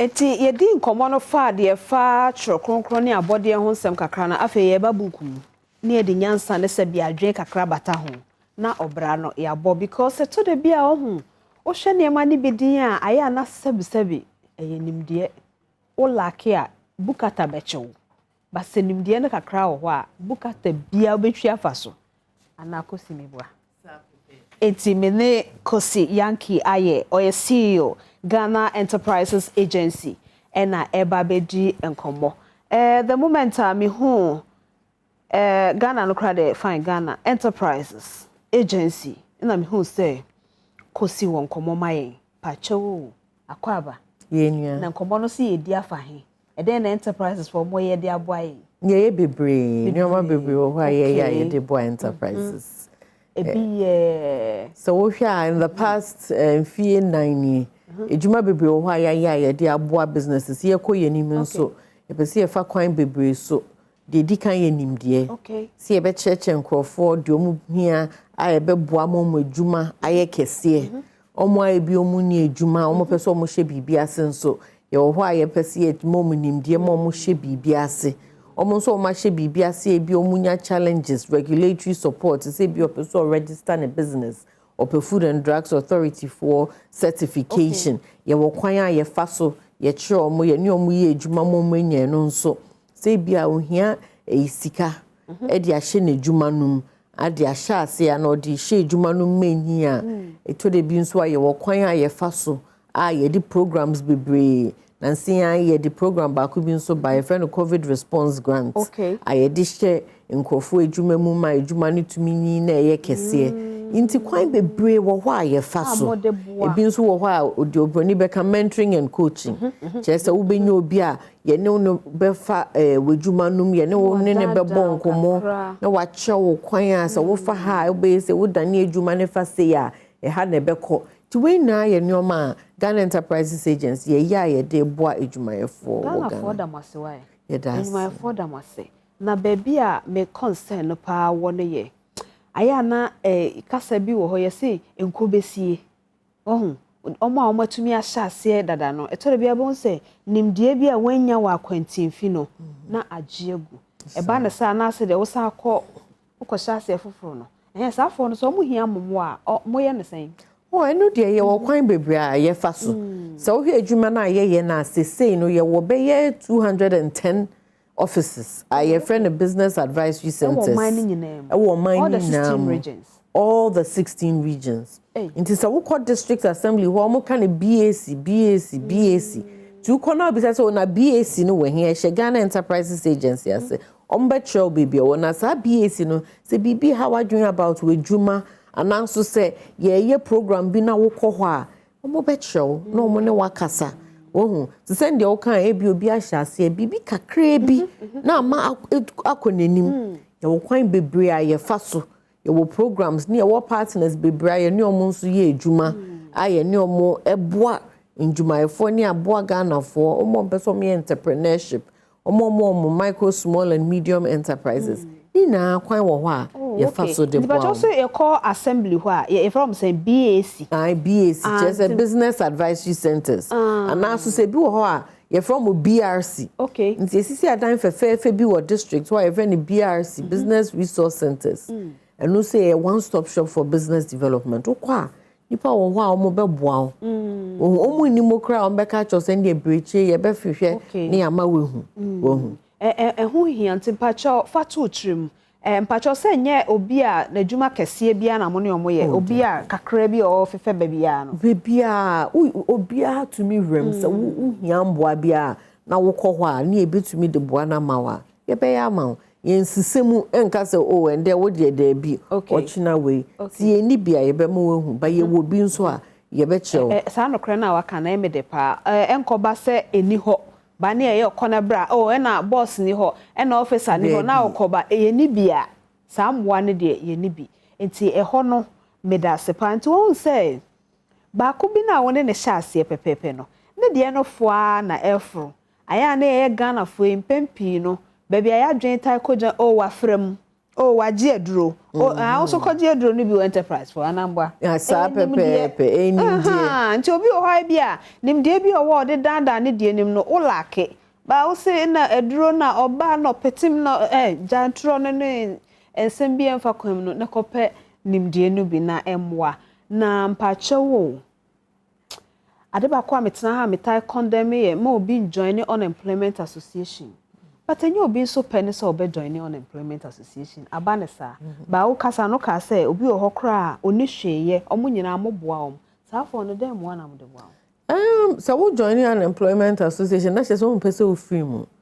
De bia me ka said edin a ode to ho no eno na ye den edi onim. Wakasa mu.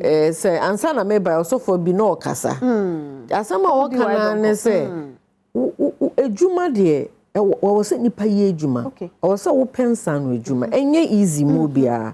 Na nso wi ase de wo se wo sori na wko. Okay. O ti de me pa cha so ma we ni edin. Na wo hwehwem so okay me ye we a tumi ya nyoma kaka me meti hei ma ye njuma bebre mpacha wote ase ma ye ni na bi but if you say ehu hia say wontena se enka se wo de odo nsa ato ho na wo hwe so mana be free esoro aba mpacha wote ase nti se wo wie school kra na wenye adwuma wenya nimdie kakra ana so se bia wo hobby mpacha wote ase me kai see a school me call Holy Child School na your activities in in beads making. Okay.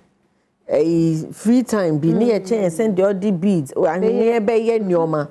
Na man funny serious. I idea near ye when ya jana sewing. And also say be a diane no you cooking. Life skills mo. Wo. Say o he biase a omo kra no mo sika no.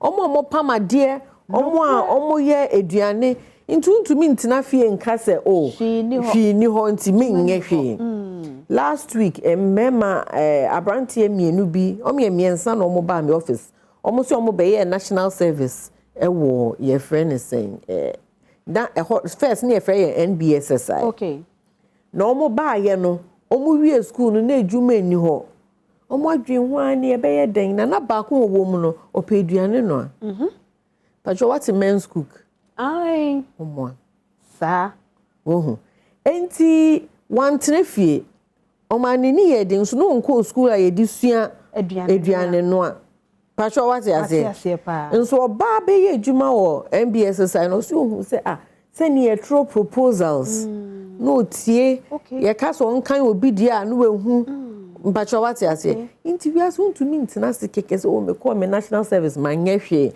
o minim de menye minin sanu adwuma manko cooking school manko at the pump school nso bia na your hobby o talent no no pacho what you say ti want me join ni nko sa peja o mu na ye bibi enti pacho mo wadeda no mo he TV no say oda ho na wo hwe ya sorry tena say because ye bo puru na ya che wadwen na ya kire kwan no so ho na ma wani be ba ho sna fe na wonyi na wa pentama kotu Amerika bi obi ansoma wo enti mpache wo obi so de wo kan atwe na dwen sese ampo na anu kura ma mi ya no adokun ya me ni kosua adokun no mi hu se de na ba bi okra buro no ene ma me kofa buro no bi na me frɛ ma me ne sese me twan buro safo no frɛ wo fa he no omo magye nimde ne mo omo nso tumi ba ye hia ni pasa wo na se wo ye nso a ye si wo nge ne sende ya ye ne dedada o to me the flavor fa ho ebia wo aburo no send obe package no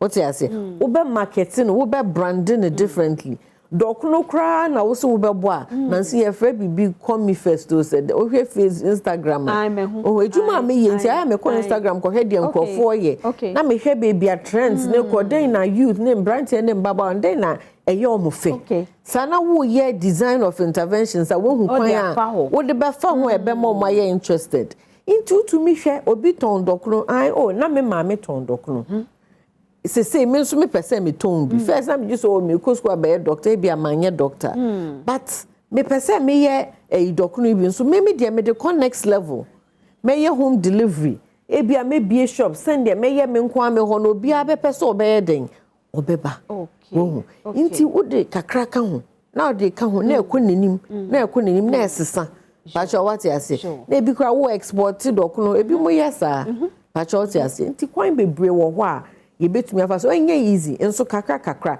yenso ye wo ho ye mamboa enche bia ye beye oni mo mampanyi ade ba ko eda na koma so ye you start intervention e beboa youth okay nti ye beye you start ya ye ba beye youth no omo ye dinim de be momo omo wo startup tools a be boa mo adwuma na ko enim ye de bema access to finance so nyame ya aduma ye de beka ho e kira wo say ye pese ye boa ye looking at 1 million youth in the next few weeks cry be portal we youth we be bia wo Ghana ha we betumi akọ on no apply ment na fie jo ment na fie o ment na fie the baby ase no wankwa nkodi nkomo fofora ensese ye de but me at enterprise for more focus bi na go bi potin bi amopese at the end of the day no de mo ye nyina no mutumi hit sa goal na some wa achieve but na ye de ya 1 million employed so na unemployment association mu guno ye be guno da mo ase wat ende me da dwene pa enti bacho mo amodon ne unemployment association no tie kosiyanki na sha CFA plan because at the end of the day ne baby say say sika no nie ene startup capital no ba wankasa wadwen no nim de na pese odeye enye sa pese na dwen o ma me atoma wadi ache wa sesra che o se o ho afono sha CFA plan because akwanya no a ene kosi yanki aye mpacho ye wie ye nkomo no number ne de akabia pese odu chato yo ye wo hog send them a kind of Ghana Enterprises Agency. So we call online at www.gea.gov.gh. Unsan so ebe kan ye wo hono. Okay. We call online now Google and now searching your Instagram, your Facebook as Ghana Enterprises Agency. Your Twitter so and so kan ho. Say we pese wo friend your call center so 0302 747777 ni na ye kwan a so obi hia so obetumi afre yen ohia mboa bia ana okọ BACs na e districts no ma obenya obi wo ho a one ne bekasa na wa ma no kwan kire ama ne dwuma no akonenim pacho number ne de bobi ma me wa 0302 747777 okay enti anopai ya boa waka ne ya akiro obi wo botae obi nim bibiye na so no hu ba bi ode befa obenya nimdie no nyame adom o hwa Adom TV afisemonti ena kosia bepie he ya wakiro kwan no fanya akwadiro to anama obando no awoto no manfa so mra so social media ho because so hia o social media ho na omo wo ho ansa na number ne so sande ama kosi yanki aye CEO Ghana Enterprises Agency pacho meni ahwefo dase Yasida. Neighbor.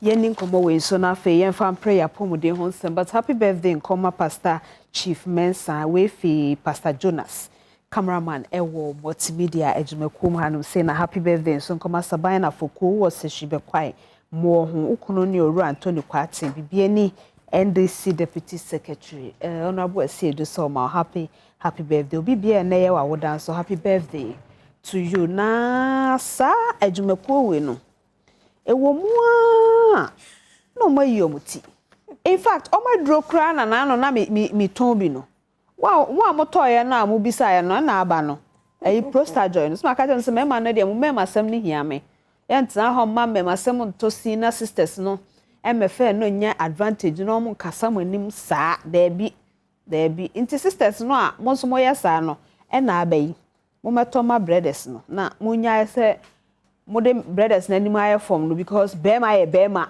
no matter what ana meboa but bema won so age se onya bi no ma na wa bema no yi ana sanity because to me family prostate sa me higher gen e fie ho ana dia bi o enya yare pa o nsa ho prostate no enya yare pa so wo bi a prostate na pen pa wo mbom pa ese bi nya wo bra ma se wo ni sa ene boy enkomo na ye when they mean because me akra me tombi me tom my brothers no Prosta Joy no so no the oni yeah ono ani Prosta Joy ni and na ne nua ba ko aba say no tuntum na fa ho Ganaman capsules Ganaman capsules yeah eno se for Friday aba mo de ba because mo she dem ho na ma research san ti mo de ba nti mo de Prosta Joy ba no ka Ghana ba na mo di kan yeah Ghana ba me di kan de ba ye atwi ye ho atoye na no covid ba ye di pun ye wa dance ye no na mo di Prosta Joy ba ye brothers no obi anu mo so no dan wadru na yi o aye nti betobi na mo de Ganaman na so Ganaman no so ye den Ganaman de mbema dru basically bema na tenka ekofom libido no brother oni bi no yeah na brother sebe oni ahoden a yetimi de akokwan so che and a second just say wo no sister bebra ansa na tenka na ba tenka ne so bedu asisia Johnson wa eno na Ganaman ne ye ho adwuma no sa and obi bia nso person benya stroke okay because he draw bia eboa ma moja timi die frusande pa internet ema blood circulation into the brain is very effective. And I'm ma nko a. Na say ma so say blood circulation is circulate. Embassy to me no, embassy to me nya low libido. Enti no eyemba de embema betim embema do all right, but embanso to me enom emani na protest no me ya atwe.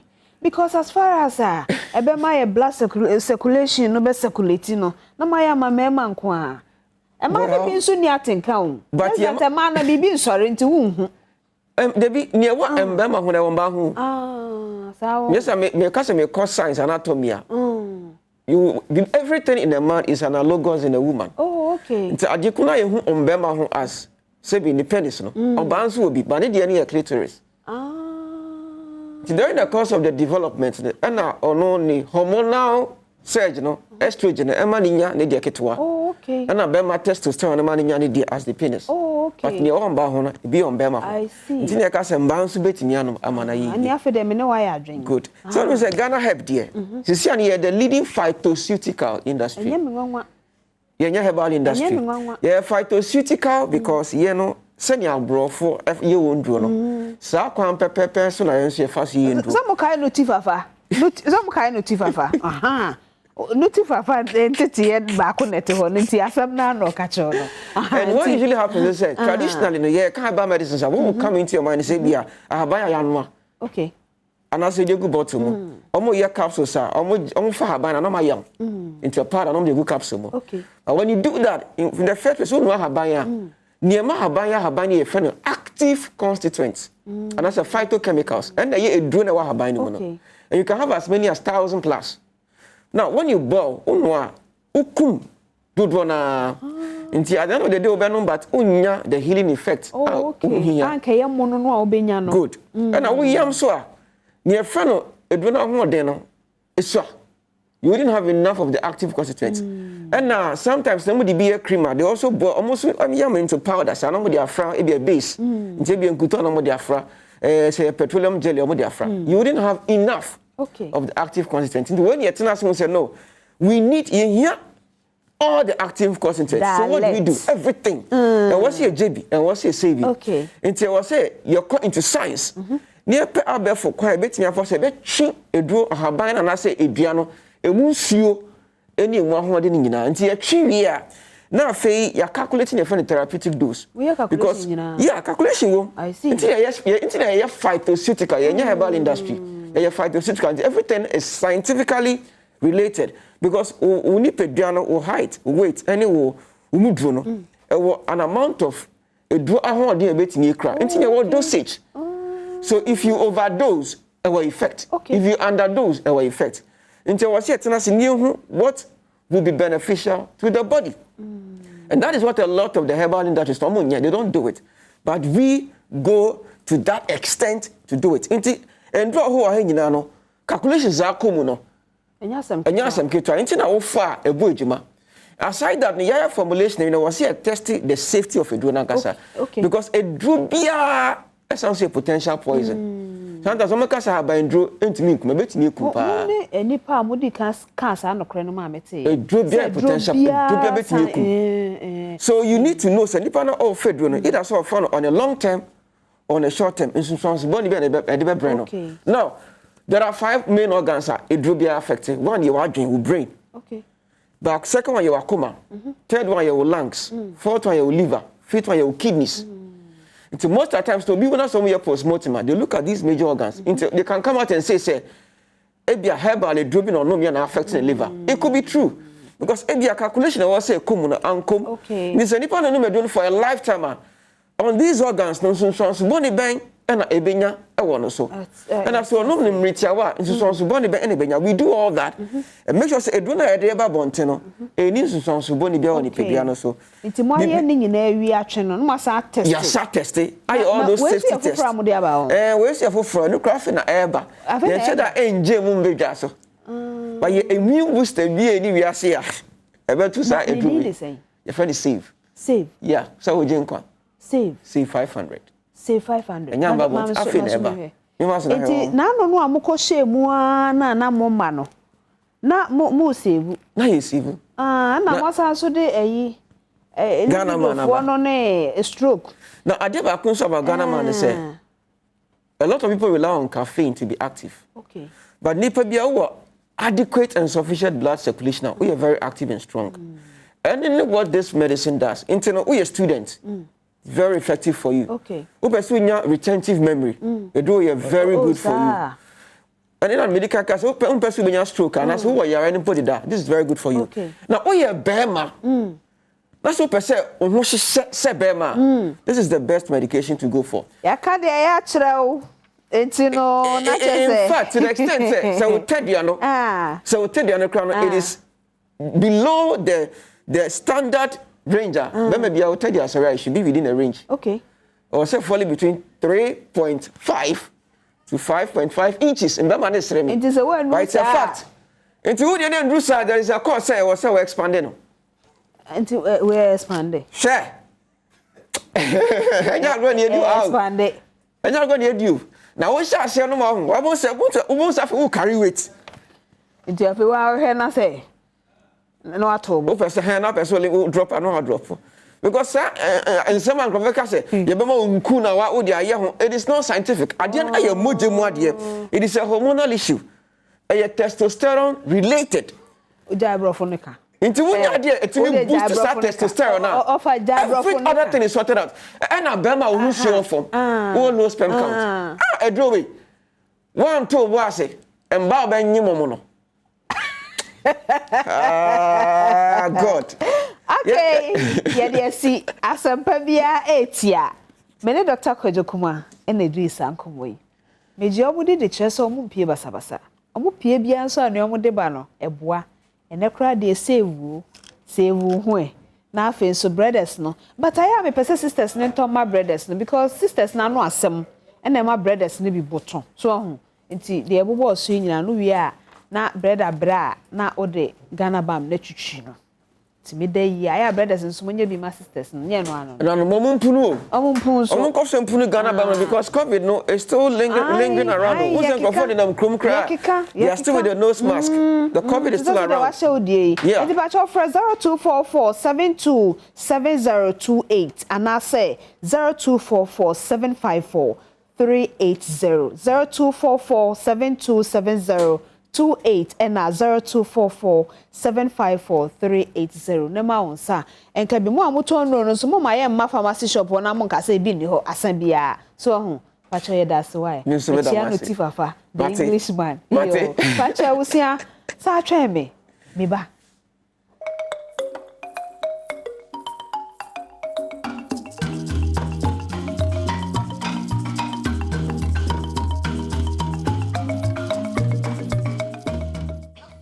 busiafo ma me pagya me mu na me pagya me mu aho me camera no betwe me agba ma me pagya ha na me fama Stella Jimalabi ne enti ama pagya me mu e de ama na se oye best teacher 2022 in fact ye ma no kura makwan no e bi nye o mama kwan sa me me da ne kwasi ada bi no o mo wo fie no wo de aya ahwese de tie na obi a kira de sa benya ho best teacher oh Madam, ayiko. Ya ye.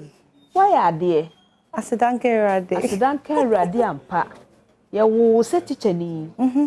Wow, think I will. See, I will set teacher name. Aye. Then I will boy school for tia. Eda come best teacher. Yo, me my etia for action. Me wa munyi na action. Omojo so that. Nyama bebre na ekeka bo mu a me bedu pempen so e. Free na no. Aye, na no nyendra nko a. Na me sha ase no, me de na minim se me ye bibi keke. Na ewo mu na in 2018 minya head teacher bi. Okay. Master Ibrahim Mumuni. Na head teacher ne ba school ho no. Me ye bibi ana waka say on the no from Mama G. Okay. And Mama Stella. Okay. Ya no wo ye bibi ana atwa mfoni kakra. In 2018 me ye bibi ana waka hwe me but sometimes no me say me ye ma de bia keke. Inti to de bi ono agina soro ho na wetwa. Okay. Ono agina soro no wetwa. Bibi na na wo. Me ni nkwala no ye ko break a. Omo ko break a me ni omo ko break. Wow. Aye, because answer na obenya obetouch akwala na dwen no. It's all touching nakuma. Okay. You should be able to touch the cognitive before the heart. Inti me ni ombeka ko di agro me organize the program ma girls no and the cry International Girls Day. Me ye reading program, ye pon school obi akofie no me de na me de nkwala na kotena baby ebi mo ho still we do JHS 3 but still na kenkan no NCC so inti na me de makotena baby na me check it me de go through process am beti me de akan ade ni ye me san ko community ni mu me chase which is enye ye wie ko na ti fie na wa ma school no kura no na Madam Stella aba aden na wa ma school na ho to say o ma me so no school fees o de ayabra ni nyina wa ye bi pen ye hon ye ntia school fees na so one bus school mostly na bi ho muni reason bia inti na ba na ma make sure say me am do beba na me sure wa ye say ye keka na anu ni nyina abomu a ebe ye but ni nyina mu no de ye kan say nyame sure because obi o ha no so won ne frɛ adwuma ya frɛ no so meye enso otwetwe ne ho ba wo hu de no na waye international best teacher nyame sure nyame sure pa anti ebusua eboa wo call training college be ye teacher ni head teacher ikura wo kana semi wa church phobia school phobia fa wonsam bacho ene omunkasa camera netio. Okay, inti Mesha CFE National Teaching Council and the Ministry of Education, the Ghana Education Service.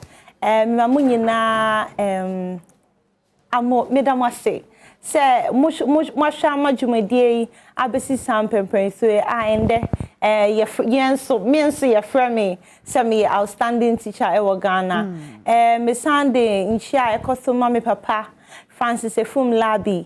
Sankanya wada di ankamenti ha because when she saw out the tray ade obenkum secondary school I know na ema min so minya sa I wish you mun say metumi I impacting kolana omoba no me sa de nche koso ema Adentan Municipal Education Directorate so me ba ye omoje me omokra me na omogumi me up to this point me school for nyina me gumi up to this sisia because me damase ene me kun na no kra de nkamenti ase because school for pon no a o be kwa kwa aduane no na sa de omo se ho no mo che o ma de why the so me kun set a house mensa obekwa ko fan kwala na fi school anape ya me ye gidigidi ame ba he ono na de nkwala no enso ko school nti papa me da wase nyame shira nyina nyame shira nti se a church dwumade na wo papa mu na wo pu agu mu na ode tema abata ho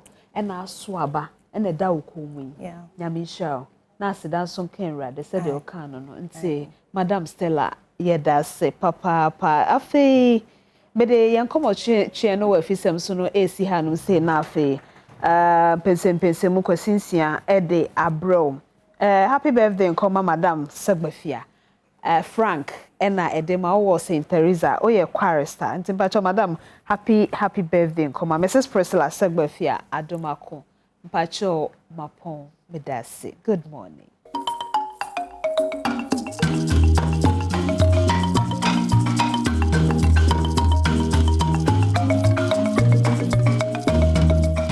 Yaba munya kwa baby na mo se ese guso ehwe bedwam on Adom TV or our social media platforms in so your live also on Multi TV so ubenya Adom TV and so on tibon dawdo echubi bia baby obia na obia so etimi enye bi enhwefa na sakese kuma gode ba ko for ma mechira da mon so e de fisem ebre fisabre ko pense no nkono ebebo eye pensem mumedin de akwasi ensiafa na sakese enkoma Hepa Plus mixture edre na abadwa so a eboama entidi yade ano abrere ho ase enga na ba bia ton adobia no osa ebeka bi ato sanso na Franco Trading Enterprise fon papa efie eno say ye air condition deep freezer eye TV na opa eye Franco Trading Enterprise and American for omwakachi e de amawo Kel Chaco toothpaste enso enubetwe osin amasin aye fita eye Kel Chaco toothpaste and American for e de magana ba bia ton ene ba bia supermarket bia kwa so pe Kel Chaco toothpaste and so one city black tonic and so any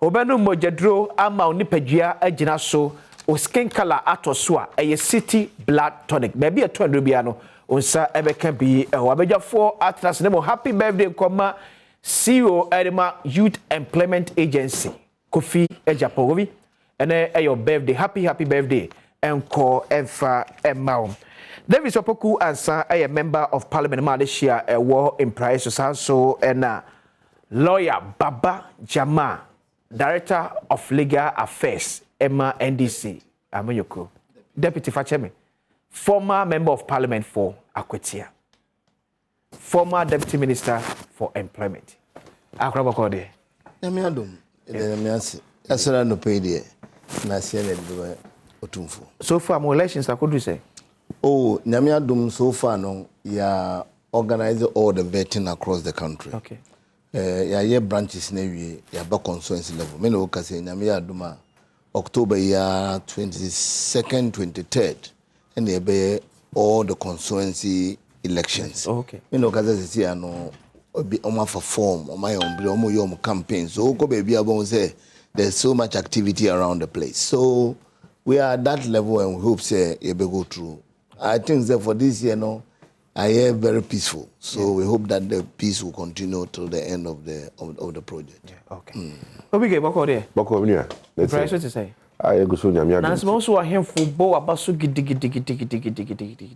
yeah and it looks as if say a new ones now maba parliament no asamo the energy be wura mo constituency I think say you you need to also appreciate say a man for na suma say konekoye adwuma sure so you always must stay in touch with them I think say one of the difficulties are the previous generation would have had was say this social media no available to them but sure this time no you make it to be you need to let the people know say this is what you are doing as the member of parliament and I think we are grateful to God say at least for Nigeria and we pay there kwaya would rob bebre was here the color be na make sure say aban be here okay no nyame Adom ko energy minister ho in crying in kania wo me ho kwakuya bua itomem ne o ka nyina ya ma approve na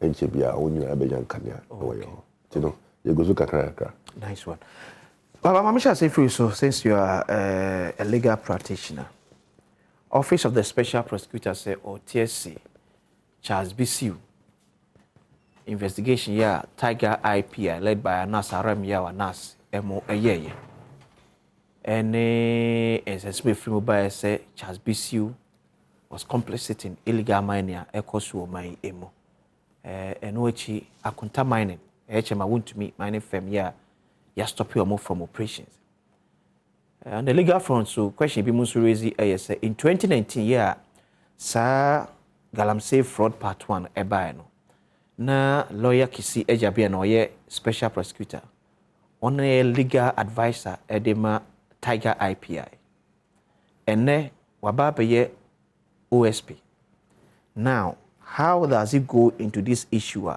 enkoye conflict of interest? There's no conflict of interest at all. No conflict of interest. But before I even make no, I thought say that President Clinton at a point there was some CID. So you see, when we always talk about some of these things, people think they be a opposition to Naokasa. Because when all those type of clearance in Oban, we said that these clearance are not genuine clearance. Okay. Say be who ni papa say owo we minua Charles Bisu ha na men na try. Yeah. In fact not TC na me TC no can't say no he cannot be corrupted no. Who's Christ all this name. Okay. He said it here. That was before the video. Before the video, far before the video, when he was made the secretary to that committee or something. Yeah. Yes, he said it here. But what happened? And you see, there are too many allegations against government officials. So how can I say fight here?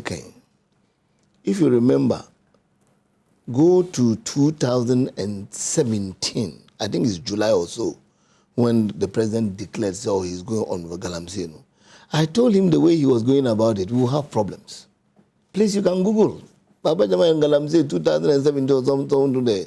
What I told him, because I spoke as somebody who has lived in the Galamsey area, who has been part of the Galamsey project, even though I have never done Galamsey in my life. Never. I was born on a mine. My father, mother, everybody did mining. So what must say? It is good. There will be no... What is the conflict of interest? He was the advisor. An investigation was done. Is that not it? Yeah. Okay. Now, he is not just saying, I'm basing on the investigation that has been done. He said he's going to further investigate the matter. The people will be given the opportunity to clear themselves. Sure. So what is the conflict of interest here? I don't see any conflict of interest in this situation. Now, his role has changed. He's now working for the state. Does that mean, because he was involved in the Tiger Eye, if there's something that he needs to investigate, he shouldn't? But legally, and you're wrong, you turn around to query your own client. Query which client? Now, Anas... BCU is not his client. They make Anas, because Anas, Tiger IPI, any Anas, and what's some about... You see, you need to know the level of engagement when we say somebody is a legal advisor. Okay. We need to know the level of engagement. Because some of us like this, we will be legal advisors to people, but it also may be on casual basis. So at Mazeo, it is when there's a problem, you come to consult. So at Mazeo, when there's no problem, I have no engagement with you. Okay. He is not an employer. That's what I'm telling you, sir. It depends on the level of engagement. Okay. So at Mazeo, did the special prosecutor, did he conduct or conduct investigation or not conduct investigations? He's not the one who conducted it. No, they will know or represent him in case when there are problems. Yeah. What I'm saying is that special prosecutor in an office, in a full office, and I say, my bama who say number 1, 2, 3, the person investigating. He is not saying he's prosecuting. Also, be or investigating. But from the statement I read here, he's now going to investigate. So that is an open field. Let him go and do his work. You see, don't let us prejudice the work even before he starts. Don't let us do that. We have given him a job. You man a Juma as a country. Let him do his job. You started to say, you're conflict 100. What? I think the man no on a Juma because we be a year one year name him say Galamsey. I feel no one say I couldn't mine any other minings. And I feel no one say they are doing harm to this country. I feel no one. Interfere even say reserves. No people are entering and destroying the resource. And then I'm saying some let there be a forestry commission address it to is it the minister or something? So the minister, yeah. Giving people this thing to go into our reserve to do prospection or whatever. Is it today that we are knowing this? Please, we have a crisis on our hand. We have a serious crisis on our hand. Nia enjoy this kind of name calling, because what we are doing, by this thing, we are prejudicing his as I'm not answer why they was starting. And the way say okay, Obana finally will find will be guilty, and I will also Yanka. Because of this already fair. Kisia Jabin a position that Kisia Jabin is not the only lawyer in the special prosecuting office. It is an institution. Okay.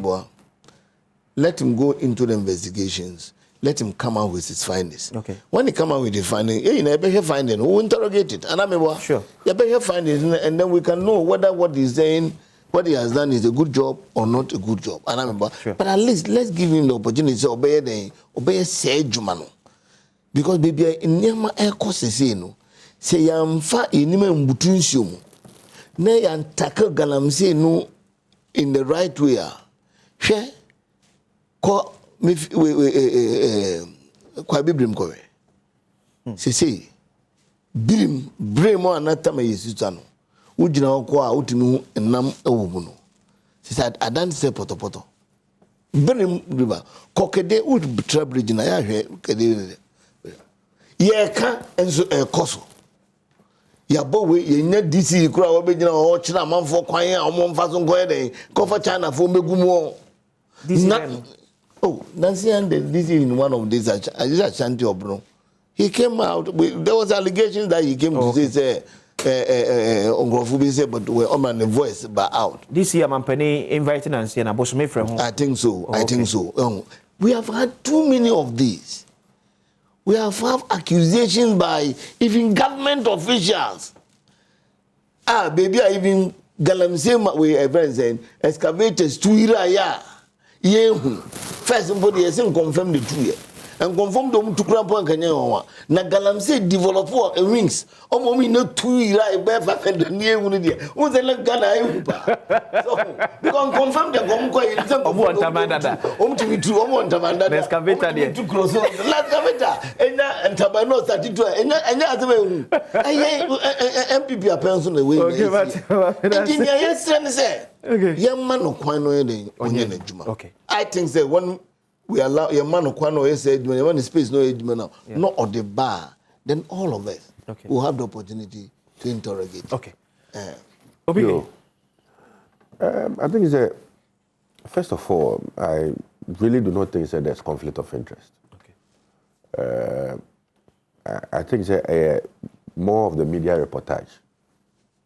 Of course, special prosecutor won't quite say or say obitime in the history moves and your opinion. We share the law that established the special prosecutor's office now. A man who quite say a DBAC will Ghana biano obitime adriamu. It is a special prosecutor say or PK ebia previous incidents BAC any year one who quite so obey. But the American say everyone say announce koye the fifi mu edibe tuja. It doesn't mean say obi edi money o. Obi ekono koye video bi obabi na odibe to abonti na amanfo ono edit to skew ono ne agenda. It doesn't work in court that way. And at the end of the day, it is up to the special prosecutor to look for evidence that suggests say indeed Charles Bisu is involved in Galamsey practices. No? Yeah. Now, to rely on a video developed by Anas Tiger IPI, they are a production house. Their aim is to expose corruption. Sure. So when they go for footages, they end up sitting down and engaging in production. Sometimes call a narrative. Voice over media to the so. But those, you cannot really rely on it heavily in court, especially when it comes to issues of prosecution. But you need to prove beyond reasonable doubt. Well, you see, favor of a Tiger IPI. The bit about the special prosecutor is it's not a court. The special prosecutor itself is not a court. Okay. Or no, I say Attorney General Juma Oyeno. I don't know Yaponeka Crane and Yaman will say, just to fast track Yama Okroma say, Obitime. Until no, also no subject also any investigation. And now the others know, who say also no court. Don't could prove say indeed Charles Bisu implicated and also a minor and Nancy BBA. Charles there, and one is all no train. Okay. But you see, the fight against Galamsey, there, everybody must get involved. And for me, if the office of the special prosecutor and against or get involved in the fighter, I will say you need to be supported. At the end of the day, a court of competent jurisdiction will be taking decision on this matter. And yeah, special prosecutor, and yeah, Charles Bisu, and then media, and you BBR. So if the court says Bisu, Edifua, mo gidi se asotwe ntie on be ma no se beto bia no so dibim na oni mo hwe ya se na so die ntie on be ma no na the involvement of the special prosecutor in this fight, I want to commend it. Because I think it's successive governments and in the fight against Galamsey, there has not been a serious prosecution. Me a koswa and until we meet me so I can say I deal with it if I engage in it anymore. They be a go for say so. Alluvia mining near yes, I can stop away. I can say. But we hardly hear say a punishing Crawford and as the Crawford could not court and as sometimes the kingpins behind the real deal no crano. Ya expose you. I'm for say omo betusa na mo we nyina mo na eyen. Omo na egalam say. Well, but at the end of the day, for me, anything that says if an officer like that, your OSP are getting involved and or targeting the big names now, ya bomb in Yamana. It's something I was seeing to be man back, Now, or gather the evidence I was told to me gather. No, they could deny it. How different it brings to bear the investigation bear from what Tiwa Adodankwa led CID? Yeah. Well, the point is that I really do not know, say, if Charles Bishop was cleared. I mean, I don't know. Yes. ABIA, in the wisdom of the office prosecution, when you further evidence, the officer. Some investigation can be I don't know or who quite crash or now also presenting the case. At the end of the day, it is the court that will decide. It is not the special prosecutor, it is not the CID, the court that decides on these matters. So if in the wisdom of the OSP, there's a prima facie, I just say Obiya Monia. Often we all support him. Okay. But you see, it brings to bear certain comments. And this whole fight against Galamsey, politicians, about for a year. In recent times, so share as I say here, it is commented that by idea was to be born about because you jump in the folk who could have said more than your man two a coin against Galamsey. A meboa. A check of Basse, Obiako engaging Galamsey. Now a politician mounts the platform and says, maybe by a president here, or by a teacher, my Galamsey, maybe you want. It doesn't add up. It doesn't help the fight against Galamsey. Okay? Campaign time. Ubonamia minia kokubwahe. Akujina maisimu say, "Hey, abado muntuma endisi, na muntuma endisi na endisi ba ebeye." Sabe pepe na obisu ye MPP ni no ye bibisa. We must name and shame. Okay. We should get to the point that every politician must get involved in the fight against Galamsey. It's not the responsibility of only the government, certain government. Ubi biara. Because Kromo has a boniba. They are the Akohata, so near the MPP NDC. Po. They say MPP for Bekasi, now NDC for Beka counter. They are the criminals involved in the practice of Nagasano. Or more from Wedi now, more yet your open. And also, dear, and one by Chichiremai. But I say, OPK, sometimes I don't understand Baba Jama and the NDC. They always criticize Ken Ofori-Atta as being conflict of interest for being a director for Data Bank and now Minister for Finance, even after retirement from Data Bank. How can the special prosecutor be fair with this association with Tiger Eye PI? Alex Tufor from Hamburg, Germany. You see, he doesn't even appreciate what we are discussing here. He doesn't. Sometimes they sit out there on first. He doesn't understand. As my brother said here, Tiger Eye and the special prosecutor, it's not a court. Okay. He is investigating. Yeah. What stops him from investigating? What stops him from investigating the matter? How do you tell me, say, I have investigated the first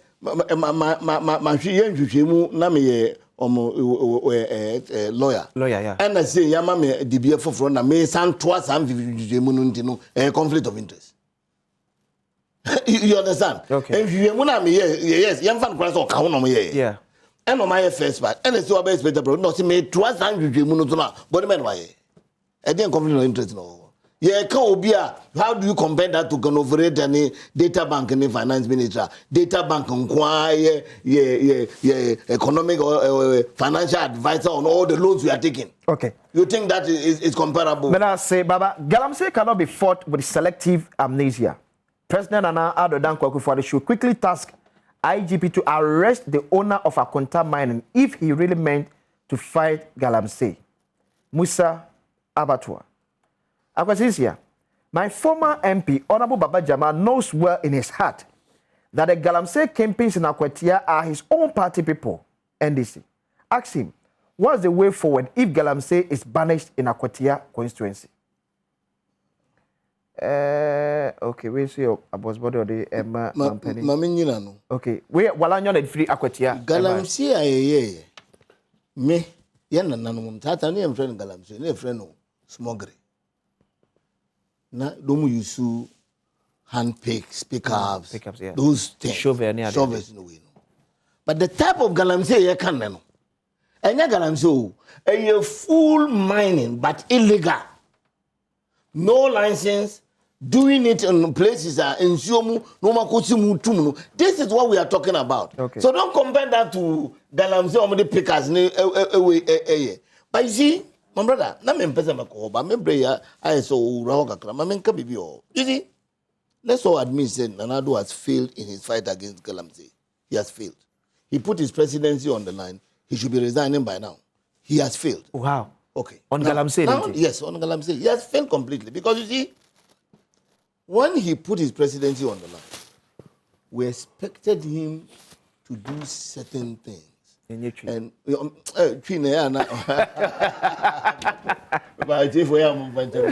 that's the way we people we be friends. I say, but they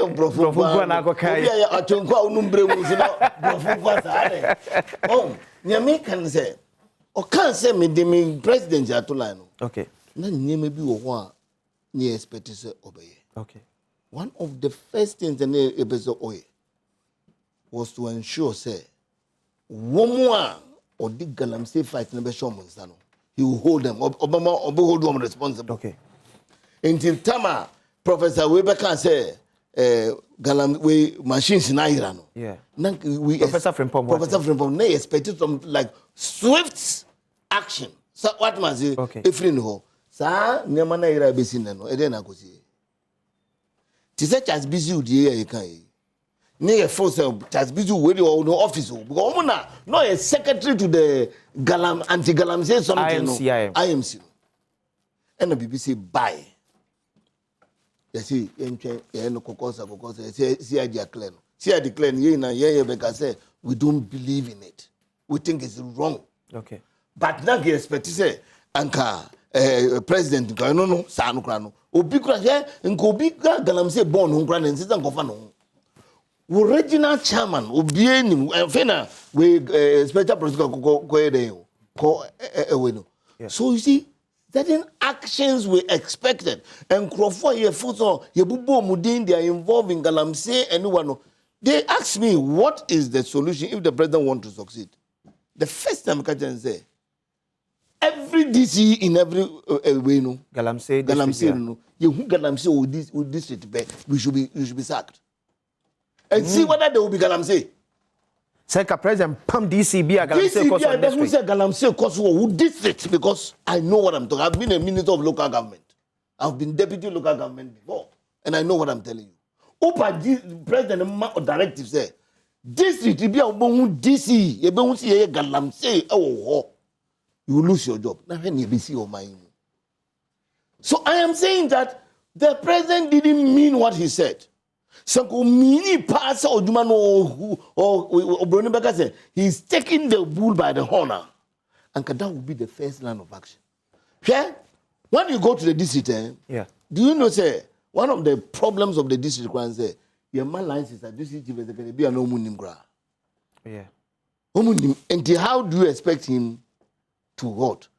To monitor Galamsey in his area.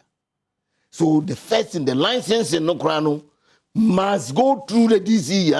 Okay. Into DC be illegal miner be. I'm telling you, give them the authority to act. Now I say you be Galamsey or my Na say obi o yen galamsey bi o district bi. Sure. Ana? Sure. Ana galamsey so nya ade a say bi obetima yesie o. Because on yen say kura machine sun kura be tell baby on. Yeah. Ana me boa. But you know what? It's because there's official complacency. Just say oh minimum so minim so what must say Martin so mentie na me boa na man for here feature obi next baby I be an MC in the office ni fie wo kura na bia enu you to be ho. That must say so that is why I'm saying them let me brand here what John Mahama said and I want to repeat and make it clear. John Mahama nka say what John Mahama said, let's put it in proper perspective. Or see, galamsey for no mu ye campaigns na ngata na wa woka say campaigns na mu galamsey na echi no. Ye chi wo me nja wo ye nchi wo bo. Na nkete no mu na pit no so no. Ni akochom. As a lawyer, I've gone out to defend a lot of them. Obi okra okọ ahayo. Tebie ahayo. Na esan say wa ko tutu atechem ti echi no odam 15 years. Obi ko twa abe no abe no o twa abe no wie no be bia galamsey fo no abo apata amoto ono no so edan ani echi omu nyina fry odim 7 years. So we have people like that woman come into us oba he will review those cases no edan no why we boni be na waka on can say me ba ya obi o galamsey bia ko definitely it will be case by case wine and the case because me as I talk to you now me say me case is be me answer me gusu di echira me ka tell say obetwani ache no enti if such a person unfortunately okodemo what are you talking about meanwhile one hwe ya chi obi o say me master ni na ne master no onenam ho no akodem etibi kakra na say yedi manka na ne o hwetire no boni di a obegu aban na animals na why din so these things happen we need to put them in perspective but not to come and say where we are all involved and from the very onset I've given you a reference date Koko Gugu and let me tell you how I propose to this government how to deal with galamsey. I proposed. Okay. You see, I like Baba Jamel's approach, and of course, I mean, he admits that he proposed to the government ways by ways you can solve galamsey. Yeah. And I think it's the same way that if you're a former president and you still want to be president, now on your opportunity to comment on galamsey, you should propose to the Ghanaian people, you should propose to government ways by which we can solve the problem. To say that people who have been jailed, people who are implicated in mining activities, galamsey, now a court of competent jurisdiction, a form of guilt, it's different from review. Okay. He doesn't even have the powers to review as a president. How does the executive want to meddle in issues of the judiciary? It doesn't work that way. But all that executive powers, you know. To do what? So it will be opportunity to be free. Yes, he has it. Yeah. But to review cases, the president doesn't review cases. That is the sole prerogative of the judiciary. Yeah. So that's it. Sure. So let us not try and shift the. Obi, can you say $1 every 11 Ghana cedis? Well, I worry. I mean, if we all must be very sincere with ourselves. It's worrying for me. Yeah. Because especially when free constituency. Kofon bebre omo before. It is siska na what they could diga for example na we are faced with these challenges. Of course, they are high. But about the time I do some so and you to say, I mean, it is due to some factors. Ghana pen aside the weakness. Okay. What I understand is very soon, government of Ghana initiatives there, a year or not take care. Those at the end of the increase, it has slowed down a bit. Okay. I mean, the rate at which it increased at the time, it slowed down. We need to clamp down on this black market business completely. But the reality is that if you go to the banks to buy dollar, you won't get it. Sure. Why would you crowd the bank $1 now? What could you crowd? You better catch yourself. Go so buy or prompt here. But every day there's dollar on the market. Go to Circle, you see people dealing in dollars. Go to Tulu, you see people selling dollars. Yeah. So there ought to be a serious, or say a bino, FAD that any brace war. Uko Europe. Now, best says, even the markets, they are recognized banks. What would the NCA be just foreign bureaus? Who's this scandal? Especially a foreigner, a Joe passport. They are taking copy of passport. Even to the extent that Mitchell say, who's this scandal? Yeah. Sandra back now, everybody.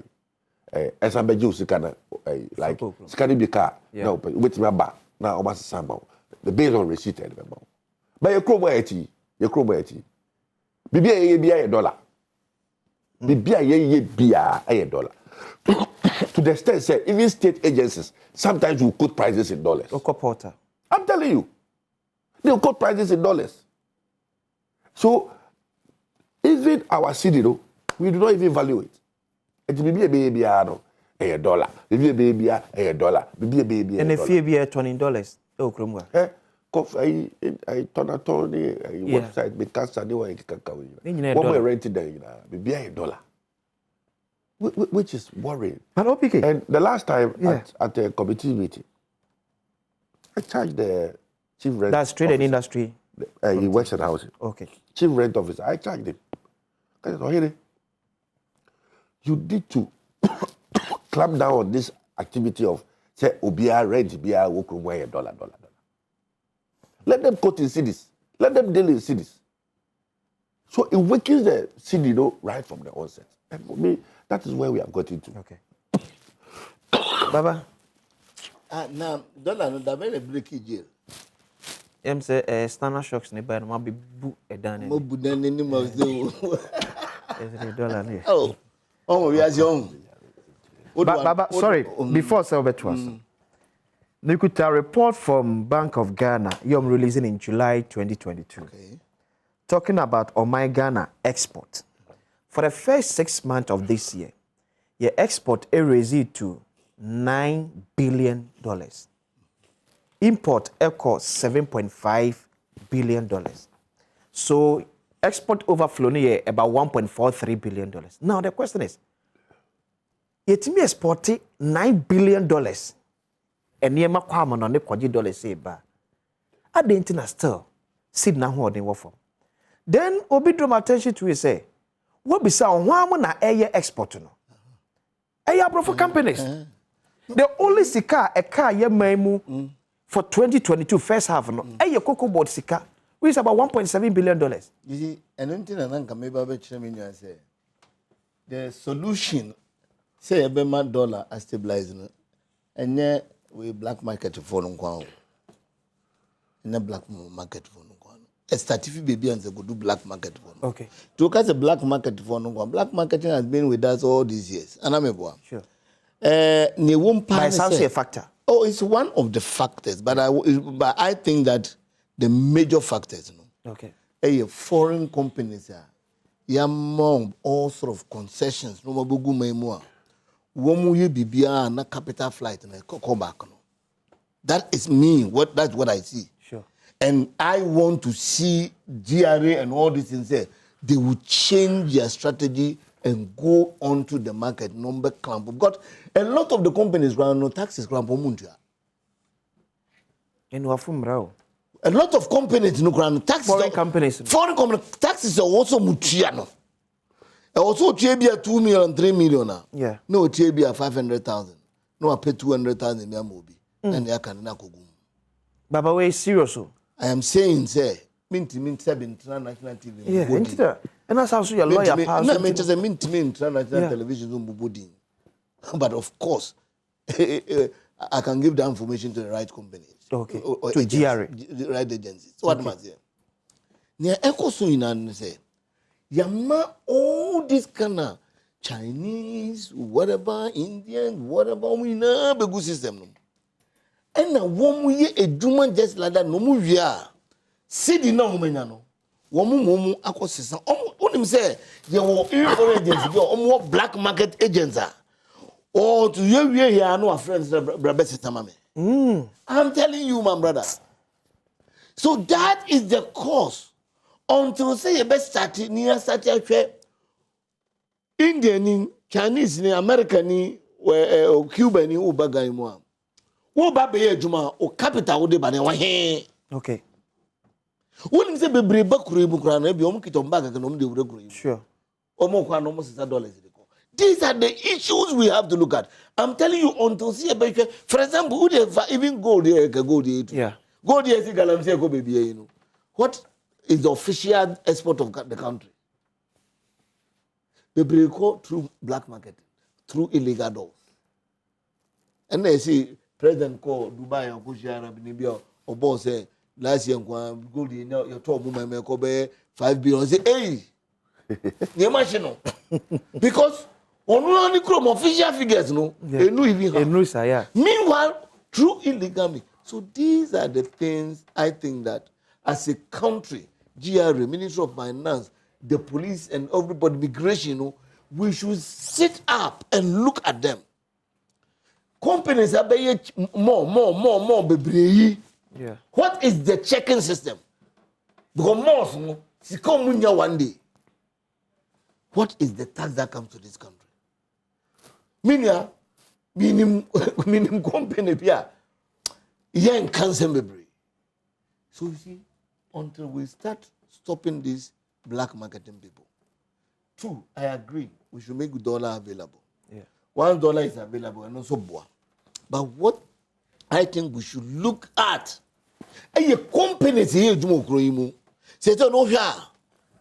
Yeah, capital we company we know there no. About 80% is controlled by foreigners now. Ugo baby here, who system motorway. Baby near Casene a reserve zone na say they are Chinese for. Yeah. And no more companies they produce near who checks who. You bet me and What they say your Chinese for more shops or market or retail. Yeah, Chinese for Chinese when it is against the law. No, so who is checking it? What they do is that, as somebody who has worked in Okashi, what they do is that, first I'm about the goose na brain say Torman. Okay. Now, I'm say when you engage in the retailing, especially a campaign the bar or the Nkwala bar be feso. Te kola no say now say I prepare that they me 2 cedi, na me done 2 cedi 50 pesos I menye. But then the laws banned that activity. Exactly. But we are a member of the trade committee. Then what they did was that they now married Ghanaians. Okay. It was established a company now. No pay young girls here. Sometimes even porters here or monam. Yeah. No fano. It was my porter no 60%, no for 40%. By natural sense, no. On the table and all this but when you come on the records, yeah, the company records there will hold. It is on 40%. A Ghanaian because 60% is owned by Ghanaian. So when you come to law, that's what we say. You lift the veil. You need to go beyond some of these things and lift the veil. What is the even the registration documents? No, what are the figures on it? We need to do some of them. Many they be here. They are not done. You know, even when yeah, because you know they be any Ghana ngu dollar call the dollar you can once easy, you know. So if we have me catch road and then if we clamp down on these foreign companies do na mean ebinim kura wonim so muntua taxes no me say you clamp down and dollar will come down naturally a better down but until we do that no black market for no do mo because some business amount ba business amount na djuma we no bebre ye say djuma we 25-30 years omo no na sa tam na any problems we you but na man na den say be empower yankasa yam crofo a omudi ye kakra e wo dwade greediness adwembone.